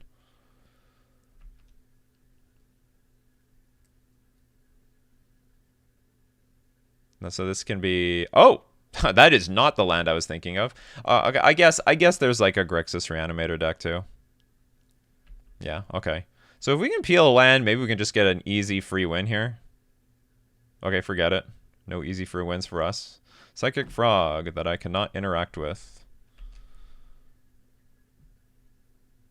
Anything? That card is sort of cool, but I think it might be I think it might be more worth it to go after the swamp. Now, the alternative is, well, there's not many other alternatives. Like, if I attack with Tide Shaper, they block, I play Hexcatcher, they pump twice. I don't think they even care. Because my opponent is just planning on playing Reanimator spell. Now, alternatively, I also can play Tide Shaper and make the Mutavault an island so that I have access to Master of the Pearl Trident on the following turn. But well, what are we? I could also just do nothing past the turn, play Hexcatcher, just to put the reanimation plan. You know what? Okay, we can do that. We'll make the reanimation plan more awkward. Having mana up just makes everything more awkward for our opponent. That's right. Take more damage, opponent. More damage. The Archon of Cruelty hits the graveyard. Well, I've got a lot of resources here. I'm going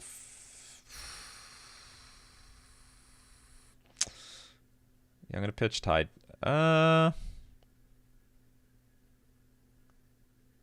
It's like, I don't need Harbinger of the Seas. I just want Harbinger of the Seas. But I don't need it. And our opponent will always have the black mana. And if I have to use both Force Negations in my hand, then I don't think I can go for this Tide Shaper Harbinger of the Seas plan. Okay, let's get rid of Tide Shaper anyway. Whatever.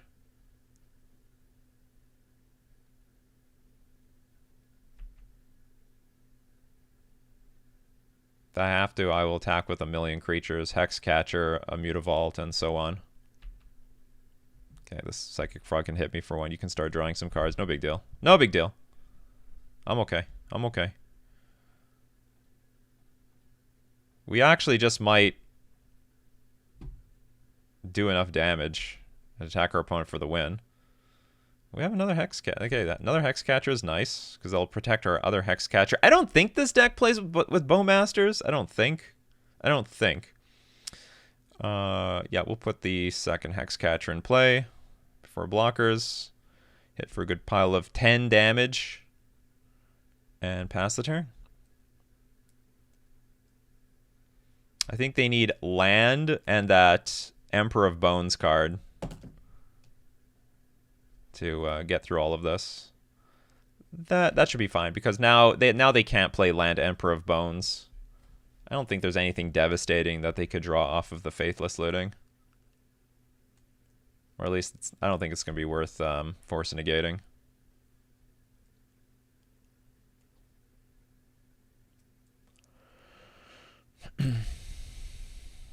Was this a Delve card of some sort? Oh, that could be ugly. Okay. Can I still go wide, though? So you can block 3 things. Oh, I only get in for 4 damage, so we need a land. Land for win.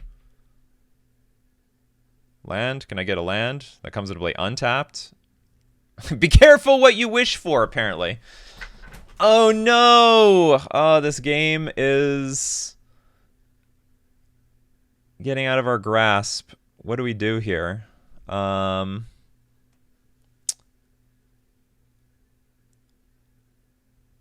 So if I attack with everything, put my opponent down to 1, I still threaten lethal. But then I won't have Hex Catchers on the battlefield to protect my victory, if there is a victory. Man, my opponent can put a big clock on me super fast, too. Okay, I will opt to do... Who knows what the hell this thing is, too. Okay, so am I wrong here? Okay, so I attack... Actually, hold on. Let's say I attack with everything. They might actually have to block the Mutavault, right?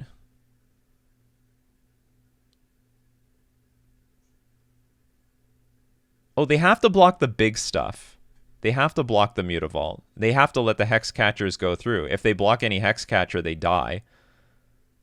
So this is a 4/4. These are all 4s. So if they block the Hex Catcher, if they block both Hex Catchers, they take 8 and lose. So if they block all the 4s, the Manifest creature will die. Psychic Frog will have to dump more cards. You know what? I think that's a fair trade. I actually think that's fine. We get the Manifest creature off the board, and we're still winning with Master of the Pearl Trident. So Psychic Frog will have... Psychic Frog has to dump 2 more cards.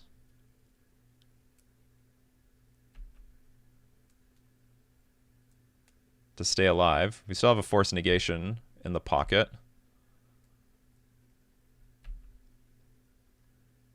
They threw away a Sink into Stupor and a Psychic Frog. That's fine. Actually, Sink into Stupor could interact with us relatively well, so I don't mind that.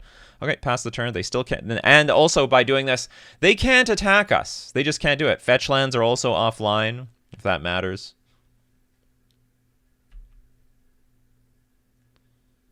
Okay, opponent getting desperate.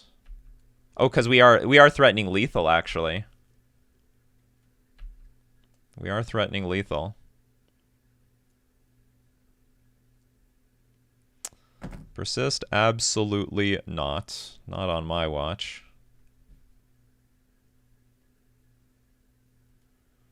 Okie dokie. So I can still counter this, but we're gonna have to sacrifice some. We're gonna have to sacrifice some children here. Okay, unfortunately, I cannot pay the 2. I'll say no. The Mutavault, I guess, is useless now, because if I draw a land, I just need to draw a blue source, right? So let's get rid of the Mutavault.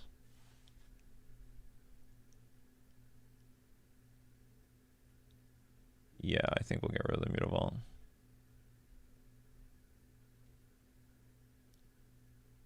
You know what? That was dumb. And I'll tell you why. Because if I draw like a 2-drop, I can't play it. Yeah, that was stupid. Okay, so I would rather have like a random Hex Catcher on the battlefield. This is probably how we win the game, but still. Okay, come on, islands. We're untapped blue. Okay, there are no islands in this deck. Otawara. Damn it. Opponent attack for 10 in the air. 11, 12. Well, I can still Flare of Denial one thing and still have a creature on the board. It's an interesting game. We needed the right... We had Force Negation in our hand. We needed a Flare of Denial or a Disrupting... Where is Disrupting Shoal in this league? Like, it actually looks so good so often.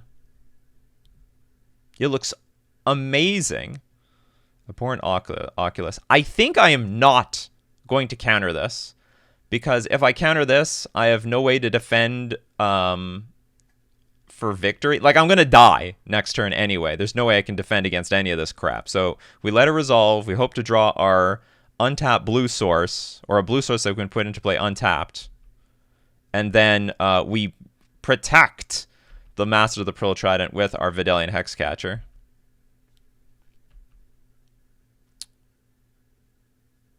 Blue source. I can even... Nope, we didn't get it. We didn't get it. But you know what was the right thing to do? Playing Tide Shaper on turn 1. That actually ended up being pretty good. What do we want here? Dismember is good versus Psychic Frog and Emperor of Bones. Svelun is actually okay too. Especially since we want to 2-for-1 ourselves over and over again. Harbinger of the Seas is like if they just get the one swamp, I don't think it's that good. A Namor actually could be. I have no idea how good or bad Namor is going to be in this matchup. We'll figure it out. Disrupting Shoal looks okay. This is not really a matchup you want to 2-for-1 yourself an infinite number of times. So maybe I want to bring in some Sveluns here. Svelun better than Namor? Probably not. I actually like the idea of Namor and Vidalian Hexcatcher at the same time. That sounds pretty cool. It's pretty cool, pretty cool. On the other hand, Dismember. There's one problem with Dismember. I mean, this is a heavy Reanimator deck. They bring the card back, but I mean, I guess that's just what they do. Oh no, sorry. Dismember also kills a Bornoculus, which is way too important. What do I not want here? Do I toss? I really want this Svelun in, but I don't really want to remove anything at the same time. There's a lot of 2-for-1s here. There's a lot of 2-for-1s, which makes Svelun very, very appealing. I guess we're just going to submit the deck, though, as is. Okay, this member is pretty good. This is... It's a hand. I'm going to keep it. It has double blue. We actually went through that entire game not getting a second blue source. How many blue sources do we have? There weren't actually that many untapped blue sources we could get because Glasspool Mimic didn't count. And, yeah, Glasspool Mimic does not count. Jwari Isle does not count. A lot of stuff didn't count. Hydroelectric Specimen. I have no idea if that's going to be useful here in this matchup. Like, they have more removal post-board for sure, but is it enough?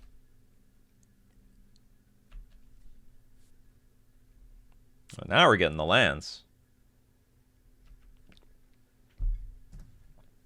Now we're getting some serious lands here. Thoughtscour. Thoughtscour. Archon of Cruelty right there. Just had to do that to me, huh?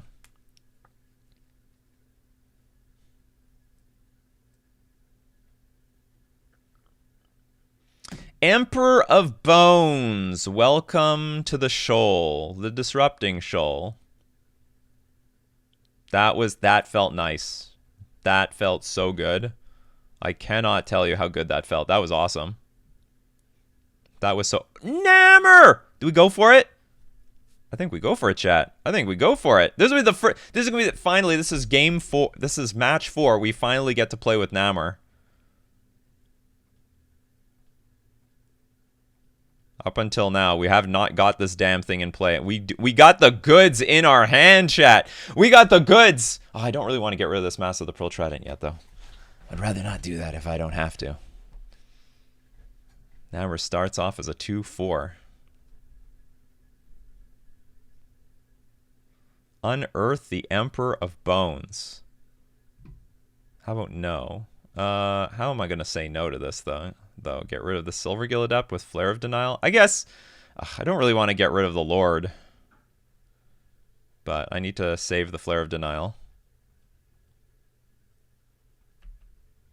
Okay, no unearthing shenanigans here, please. And now we can sack the Silvergill Adept at any time to this Flare of Denial. Damn. We might have to get through tons of reanimation cards. Well, Namor's big. We're going to swing for, what, 9? That's not bad. If Archon of Cruelty hits the battlefield, it's not going to get a whole lot of value. In fact, they might still die. No, I guess they don't die. Well, if Archon of Cruelty gets played, I guess I don't want to lose my Cavern of Souls. What else do I name here? Rogue? Maybe Rogue. No, Rogue doesn't make any sense. Maybe, what is it, Specimen? It's the other side of this damn thing. It's a weird.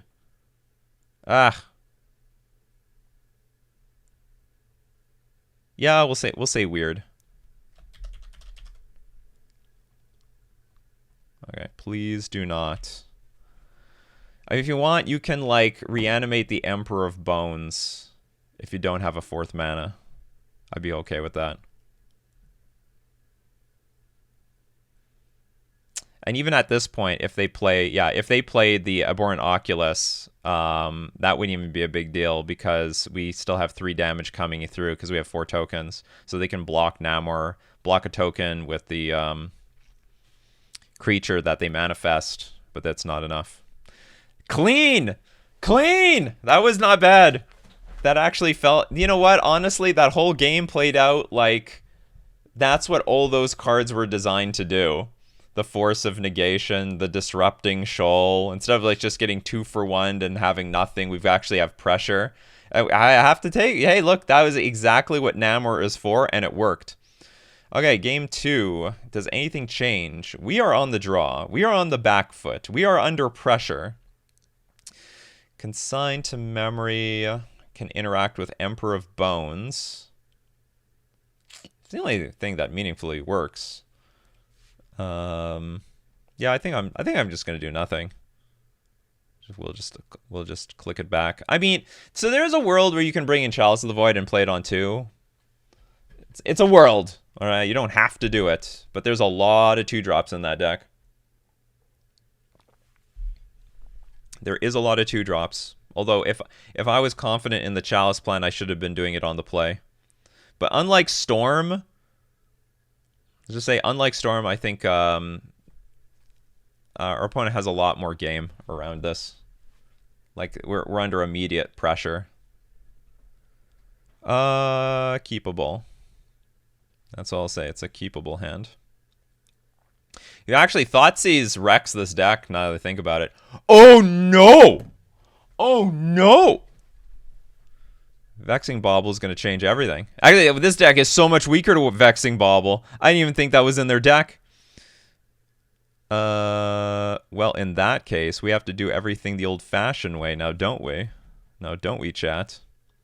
Because we're just going to have to go Hexcatcher into Hexcatcher and hold up Flare of Denial and pay full retail. Good. They hit literally nothing. Land? No, not a land. We do, and we need it. Do we have an opportunity to tap out here? Play Silvergill Adept. To draw. Like, if we draw 1 land, that puts us in, like, a decent spot to start spewing the rest of our cards. And I'm not... I could be under pressure, actually, immediately next turn. They could go Faithless Looting and then Unearth. So I guess we're just going to pass the turn. The more land drops they get, the worse it is for us. Psychic Frog in the graveyard. Unearth Psychic Frog. That resolves.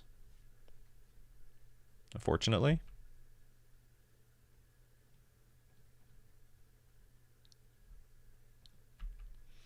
Unfortunately. Hand's getting clunky here. Well, I have no reason to get more of these Hex Catchers in play, so let's play our Silvergill Adept. Let's play Tide Shaper, if we can draw a blue source. We don't. Live by the shoal, die by the shoal. Fortunately, there's still nothing really in the graveyard. Oh, but I guess now they're set up to reanimate anything if they want to. Discard a Vexing Bauble. Not a particularly good discard outlet. Discard another Psychic Frog.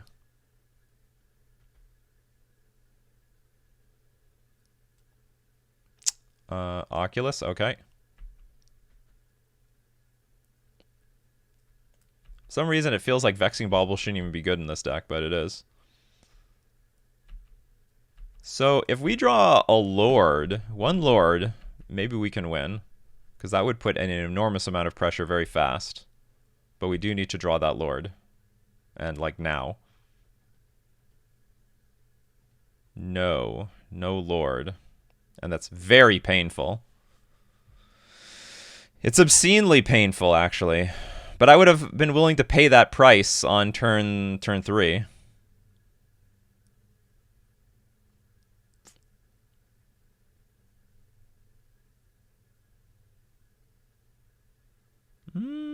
I don't think we're winning this one, chat. I don't think we're winning this one. So I'm going to get hit for 5 next turn. Maybe I can set up a board where Namor will be okay. Okay, so let's just spew out a bunch more creatures.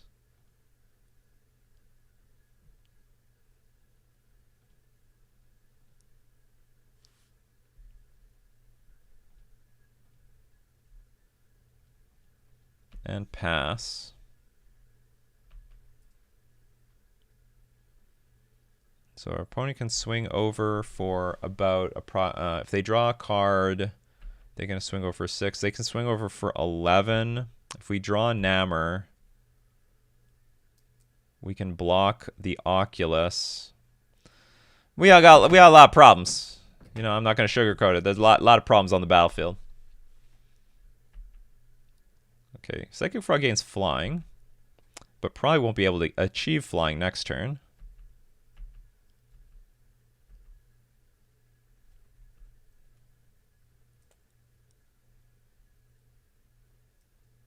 Yeah, Vexing Bauble doing a lot of work. Doing a lot of work. The hell is this? Target creature gets -X/-X. Was this was an ability? Okay, this thing's dead. It died.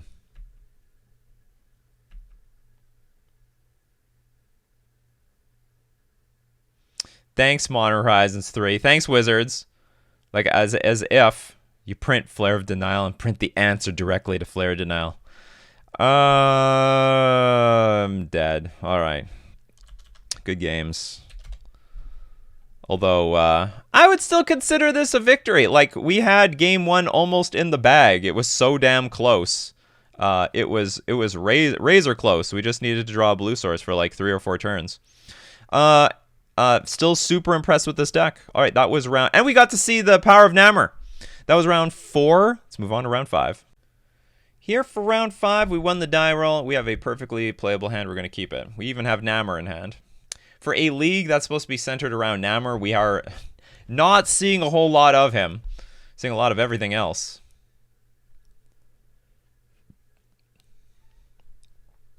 The thing that we're actually seeing the most of is the power of like a bunch of free counter spells.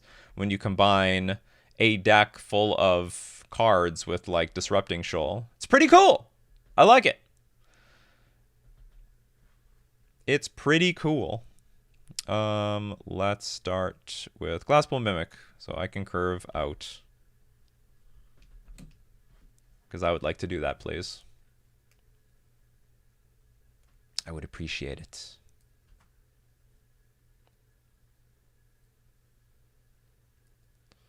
Oh no, is it gonna? Were we ending the show today against Boros Energy or something? I'll play Otawara and pass. And I'm not playing sync. Well, I don't have to take the 3 damage right now, but just in case. Oh, we're up against Storm. Oh no, we're up against something way worse than that. Okay, let's. Okay, we definitely have to counter this. We definitely have to counter this, chat. This deck will wreck us. Versus regular Merfolk, this is not a problem. I do not care. But this is terrible. Okay, how do I want to do this?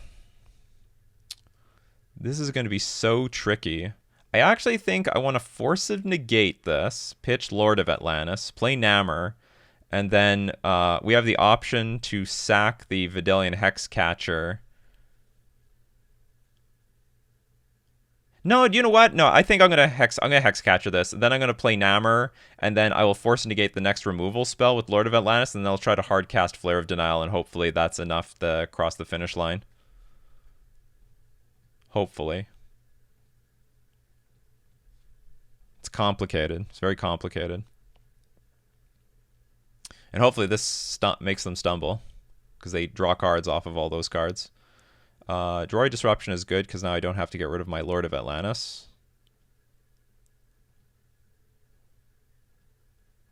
Okay, we have a Namor. And there's a point where I can start letting those destroy land things resolve, but we're not quite there yet. Not quite there yet. What is this stupid thing? The Quarry Mountain Monastery. This land enters tapped. So we have to... Okay, so this is where we're going to start countering stuff. Got to protect that Namor. And every single time we protect Namor, we get a bunch of tokens. Which our opponent can't deal with very well. Hopefully not. This is just a red source. Good. So they can't do anything anyway. Yeah, they can blow up land. Unfortunately, they're blowing up this land. I would like to use the ability. I will find nothing. So, like, it would be nice to have, like, one island in this deck. Maybe one. But let's see if we can win anyway. Let's see if we can win it. Because maybe we can win anyhow. Maybe nothing changes. Oh, we drew another Namor. But our clock is on. Here comes the clock. Unfortunately, we have to sack our Lord of Atlantis for the Flare of Denial. So we're going to attack for 6. It's not bad.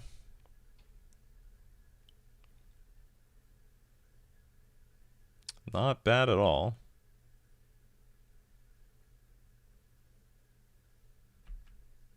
Oh, we attack for 7. Oh, yeah, because the Lord. The Lord, I was like just counting the Namor damage. Oh, I have a Lord. Oh, I'm attacking way more than 6. What, I just forgot what Lord of Atlantis did? How silly of me. Whew! More damage to my opponent. Very, very, welcomed. This is a bit weird. I think I'm supposed to Flare of Denial this just to get, like, 2 more tokens. Here's a good question. If I Flare Denial, sacrifice my Namor, am I going to get anything? I guess not. Flare, pay costs, then Namor's not in play to see the effect, yeah. So, I think the correct way to go about this, I think, and also we might... Oh no, they're setting up Wrath the Skies? They might be setting up Wrath the Skies.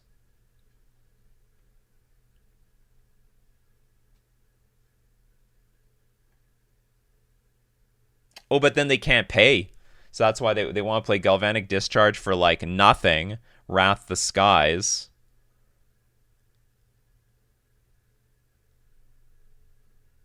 I'll have 4. I'll have Lethal in play. Okay, I don't know what the result is going to be of this, but I'm going to counter it. Because when I counter this, they get less energy for Wrath the Skies. Oh, but then they can still get rid of the tokens. Oh, but they're doing this? Okay, that's fine. So we're still going to get some tokens out of this.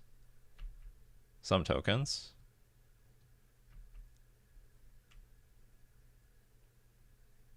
Reprieving the galvanic discharge back to hand. Okay, so we're going to attack for 4. Ugh, Hydroelectric Specimen. So how's this going to work? They're going to, like, Galvanic Discharge, then Wrath. Well, you know what? Honestly, I don't think I have a choice.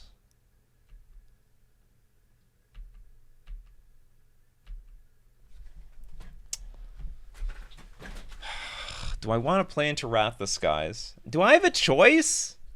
I don't think I have a choice. I think I just have to overload their hand. I have to hope...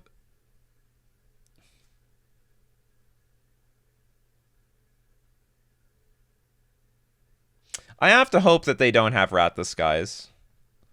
You know what? They might not have it. They actually might not have it. And they reprieved back the Galvanic Discharge to hopefully dig into something better. Okay, that's how it was. Okay, so the way they played it, it's actually possible they didn't have Wrath the Skies. They were just holding up reprieve. This game's scary. I don't know if this is a good matchup, chat. I don't know if this is a good matchup. So Chalice on 2 is amazing. It's actually really, really, really good. Because the only way the opponent can beat you after that effect of... I mean, Chalice on 1 and Chalice on 2 are amazing. So maybe we'll bring in both of those. But the scary thing is like, all the Ponza cards are perfect. Like, they're really good. I mean, they're just stone cold perfect. Harbinger of the... Everything is good. Harbinger of the Seas is good. Hexcatcher is fine. Maybe not amazing, but fine. Like, what am I supposed to remove for these Chalice of the Voids? Because I need to keep these counter spells so that I can curve out. We have to answer. Maybe Chalice of the Void is not going to be good here. No, it's got to be. It's strong. If you get Chalice on 2 and Chalice, you need Chalice on 1 followed by Chalice on 2. Our opponent's deck is going to be so much stronger than usual. Spade Loon might be better. I'm conflicted. Like, I want a higher curve. Because Chalice of the Void is basically saying, you need a higher curve. But at the same time, can I afford a higher curve? Not really. Like, I gotta be realistic here. I don't think I can afford a higher curve. Maybe we'll get rid of Tide Shaper.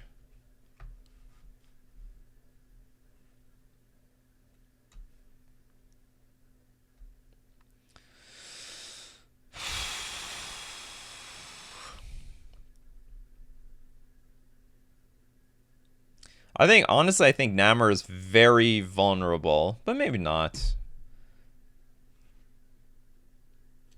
I actually don't remember what kind of sweepers our opponent might play. Can I look up quickly a red-white deck? Is it even called red-white right now? Wow, you can't even find this deck anymore on MTG Goldfish. It used to be called red-white. Now this just seems to be gone. They just don't know how to categorize this deck properly. Okay, I have 36 seconds. I have to dump 2 cards. Let's dump. I sort of like Harbinger of the Seas. I've won many games by just locking my opponent out of mana. Okay, I think Chalice is really good. Maybe I get rid of some Mind Spring Merfolks. Submit.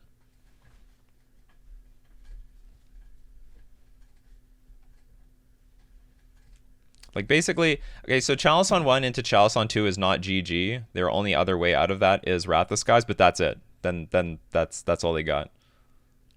Now, with vile versions of the deck, that would be strong. This is a non-vile version of the deck, so I have no idea how good or bad it's going to be. I'm on the draw. I'm going to keep this. Definitely risks, but we're going to have to take that risk. Okay. We're taking the risk, people. We're taking the risk. Oh, no. Don't pass. Don't pass. I have a Mind Spring Merfolk to play. Actually, you could argue I shouldn't have even played this thing. I should save it for Force Negation, make it Force Negation food. Sure. It's dead. Instant death. We drew an Namor. Not good. But the good news, there is one good news. I can counter almost whatever they play for the next few turns. Let me please pull off 1 Force Negation here. And we'll throw away...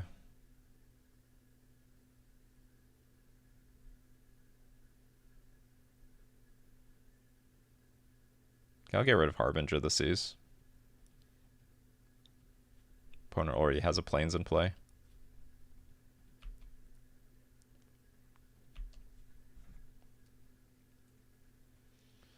Keep him 1 lander. 2006, just as bad as 2012.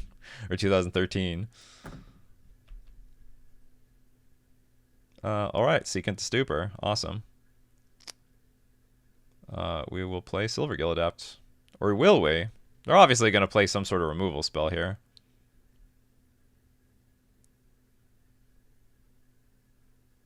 That's okay. Let's get a land. Let's get this Namor online. You heard of this Namor card? It's pretty cool. And we still have 2 forces in hand. Which card? I think I showed them the Hexcatcher. What did I show? I showed Hexcatcher, which is okay. We drew another Silvergill Adept, which is good. Okay, erode. Eroded my thing. I do not use the ability. Let's not waste time, chat. Let's not waste time, opponent. Let's not waste time.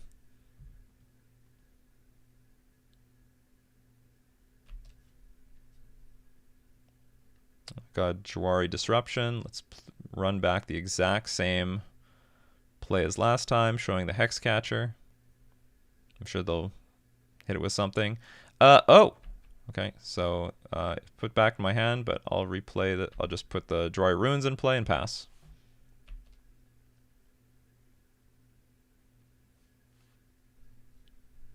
I do sort of hate that card.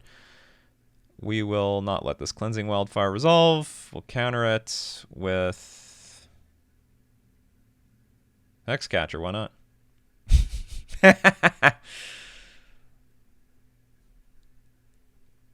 Just hope they don't have another Erode. Okay, let's play our Namor.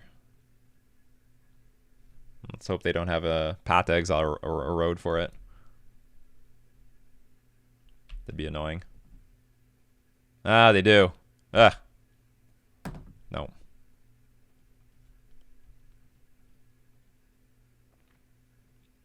I guess, you know, I could have played around that better.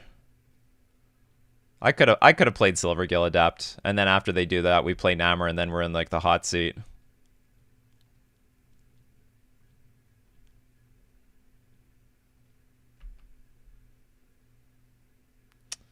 Let's play this. Bolts. Let's play another one of these. Flare. Harbinger of the Seas is not really that good here. It's very poor, actually.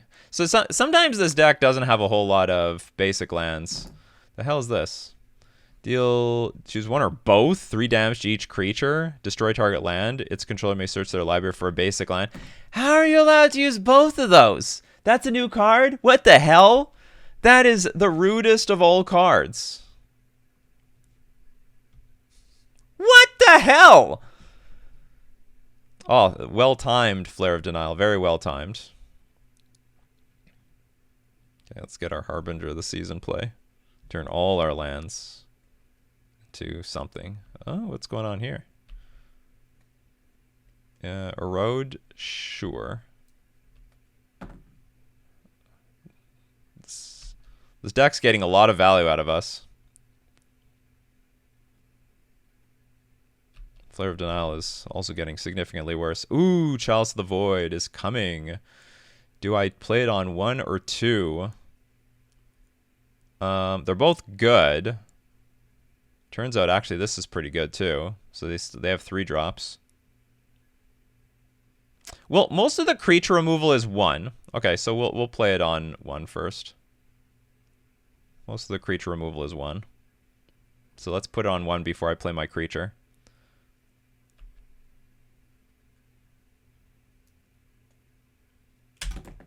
Field of Ruin. Coming to ruin my day. Sure. Not even going to float the mana. I'm good. I'm good. You forced me to look through my deck, though. That's something. I'm actually a little bit happier I played that Chalice on 1. I guess let me start with Master of the Pearl Trident. Do I? Or I could play Hexcatcher at end of turn.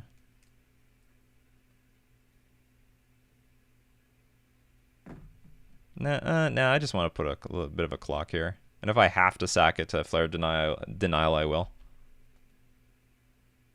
It's probably not that... I don't know. It's a bit close between playing Hexcatcher, like just holding up the mana, playing Hexcatcher at end of turn. Destroy another land and deal 3 damage to another creature. That is such a... This is a beating! This is such a beating. That card is terrible. So I guess Hexcatcher was the better play. Oh, and Kahira's on the way. Holy God. Avengers disassembled.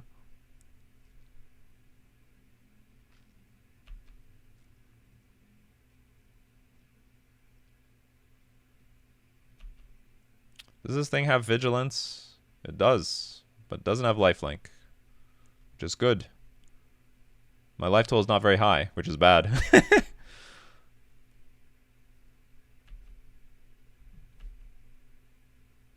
Alright, playing tight was the right way after all. Because then I could have sacked this Hexcatcher to Flare of Denial to at least protect a land and protect my stuff. Hydroelectric Specimen, we will...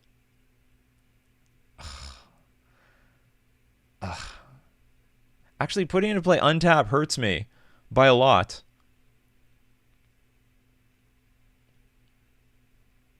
And for no reason. I will pass.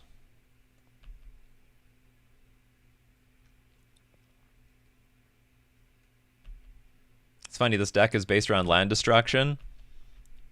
I still got lands. Still got lands over there. Funny how that is, huh? Funny how that is. Rat the Skies for 2. Well, that's definitely not resolving. Well, this creature seems worthless in play. So maybe we just flare it. I still need like a much more reasonable answer to this Kahira.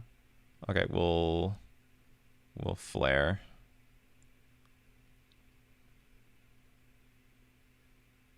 You know what I didn't think about? I was supposed to keep that in my hand for Force Negation because I didn't really want to flare there.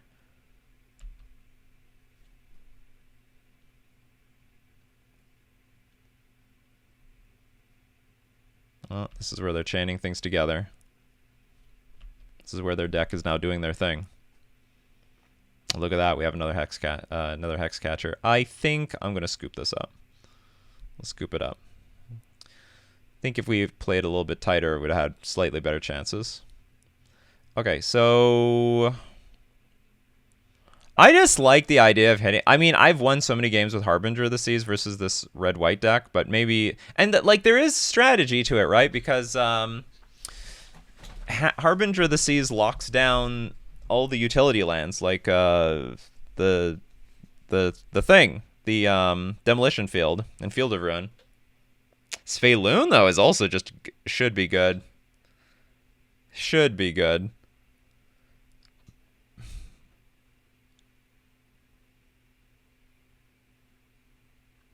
Whatever. Okay, I'm going to submit it. Let's go back. Do I really want... Maybe do I want Tide Shaper instead of Mind Spring? How useful is this Mind Spring? I might want to put my faith in Tide Shaper as a 2-drop. That can synergize with Harbinger of the Seas. But I don't know.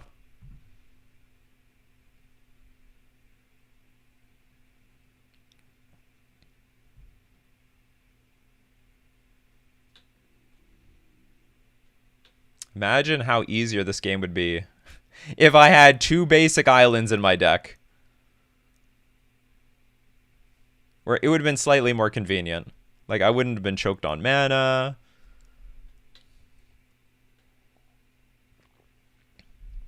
But if the matchup is close anyway, then maybe it's for the best that this deck has no islands. But it's still, like, there, like, to be honest, there's not that many like Path to Exile effects in this in the format. It's just this one deck playing with all of them at once. Oh, I should have brought in Sfe'loon. I'll tell you why, because of that 3 damage board wipe. I should have done it. Okay, we're definitely gonna keep this hand.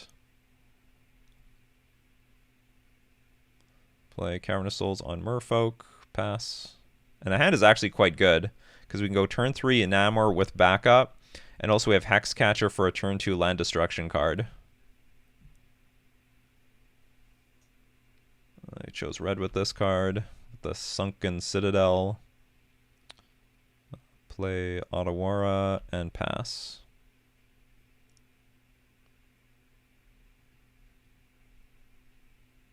Damn, you have white mana. Oh no. Okay, we'll play our Hexcatcher. And sack. Then we get Namor down cleanly. Clean Namor, and we can also force pitching Hydroelectric Specimen. Or will we? You know what? Hydroelectric Specimen can divert some of those stupid removal spells. Maybe I want to force pitch a Lord. That might be better. Ah. Well, okay, whatever. Screw that now. That plan's over. Can't force negate that. That was a win for us. It was a 2-for-1 on their part. Ideally didn't happen though. Are they choked on lands? Hard to tell, but we can't. Well, we have a land here.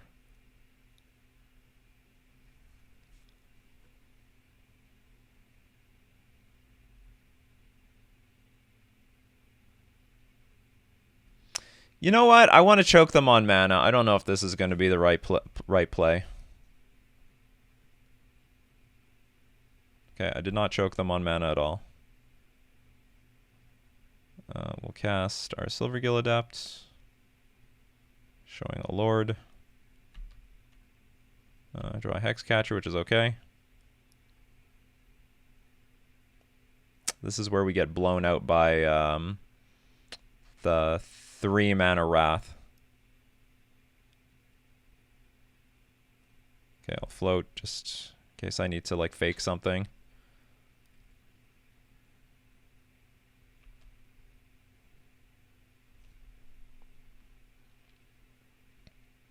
Fortunately, okay, they didn't have a second one.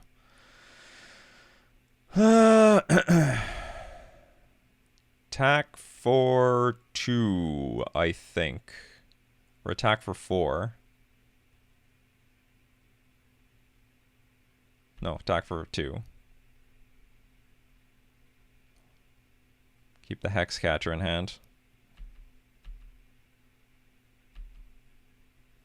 I just don't want to play into that. Well, I mean, there's a lot of things I don't want to play into. I don't want to play into Wrath the Skies. I don't want to play into the Anger of the Gods.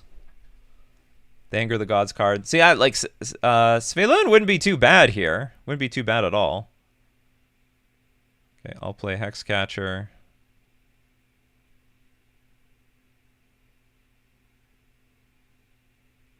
Unfortunately, our opponent has so many lands. So many lands. I'm hoping... Okay, I was sort of hoping something like this would be happening, where they have to use their removal spells. Ooh! Unfortunately, I can't use this. I'd love to copy a Silvergill Adept.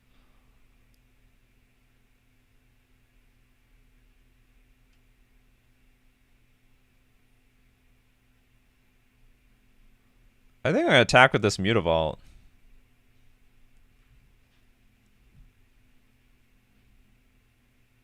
And they'll probably kill the Mutavault. They might kill the Mutavault. They have some sort of removal in hand. I'm just trying to reduce the liability of Wrath the Skies. What, do you have nothing? You have nothing in hand? Oh, what is this thing? Exile a top card, and until end of turn you can play that card. Okay. Wrath the Skies. What a surprise.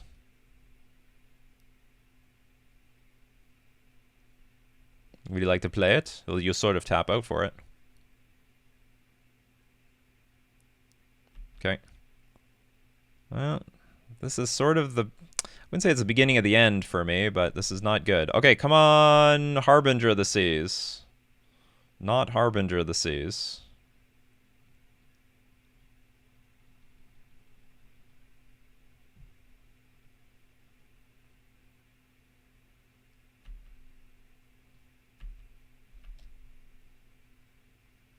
Boop. Because Harbinger of the Seas would be pretty good. Leaving my opponent with just a plains reduces a lot of their options. Ugh. That card is backbreaking. It's so backbreaking. That card is the worst. For us, of course. Okay, Harbinger of the Seas. Harbinger of the Seas. Not Harbinger of the Seas. Not useful to me.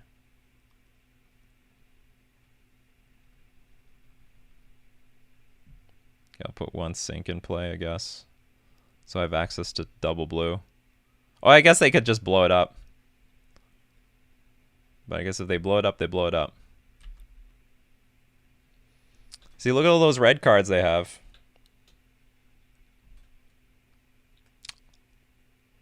Also, Svelun. Svelun people. Svelun could play around some number of Galvanic Discharge.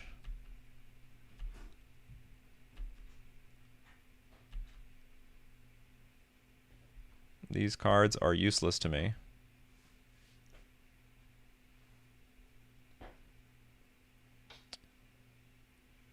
It's still a land. Whenever this land attacks, put a +1/+1 counter on target creature you control. Sure.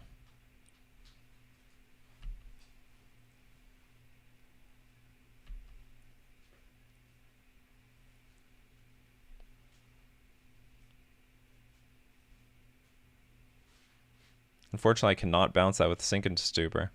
Because it's still a land, and Sink into Stupor says non-land.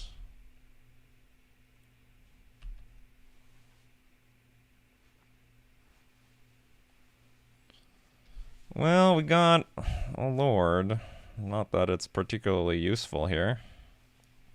Damn, that Solitude beat our Namor. Modern Horizons 3 already had the answer to our threat.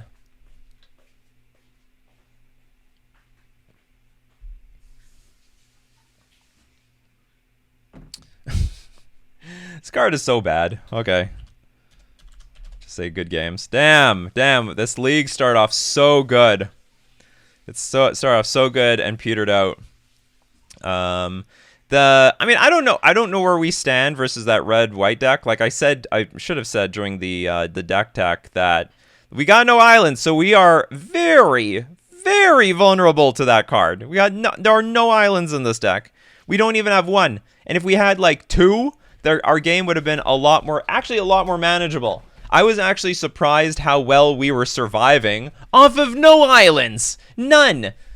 Our opponent was just getting max value off of all their cards, and we still made it a game.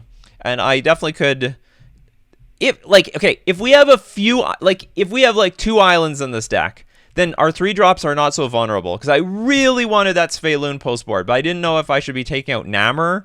Namor looks good in that matchup. Harbinger of the Seas looks good in that matchup. Svelun looks good in that matchup. But is it worth bringing all these Is it worth bringing all these 3-drops in? And I decided against it. But really, really sweet deck. You know, I really like the idea of a Violus version of Merfolk, max threat density, and maybe this is just how it's done. Maybe this is how it's built. I like how it played. I think it was pretty good. Now that being said, we saw almost nothing of Namor, like nothing. Like we saw just a smidge of it throughout the entire league. It is I'm not saying it's possible that the shell is better than Namor itself, and that the shell would actually work even without Namor in the deck, like if Svelun was in the place of Namor. But I mean, for now, I would still play test with Namor to see if it was worth it. Because otherwise, like, there's nothing wrong with Svelun in that spot, right? Should also still work. It's card advantage to make to recoup everything that you lost off of the other cards. The difference being that Namor, if you protect him once, you actually get good value, whereas with Svelun, when you play Svelun right now and Protector, it's not that good because you don't know what you're going to get off the top of your deck, but you do know that Namor is going to start swinging for gigantic chunks of damage. I hope you love the deck. Give me a thumbs up for the Namor Merfolk. So anyway, this has been Nikachu, Merfolk Master, playing with the new Namor Submariner in Modern.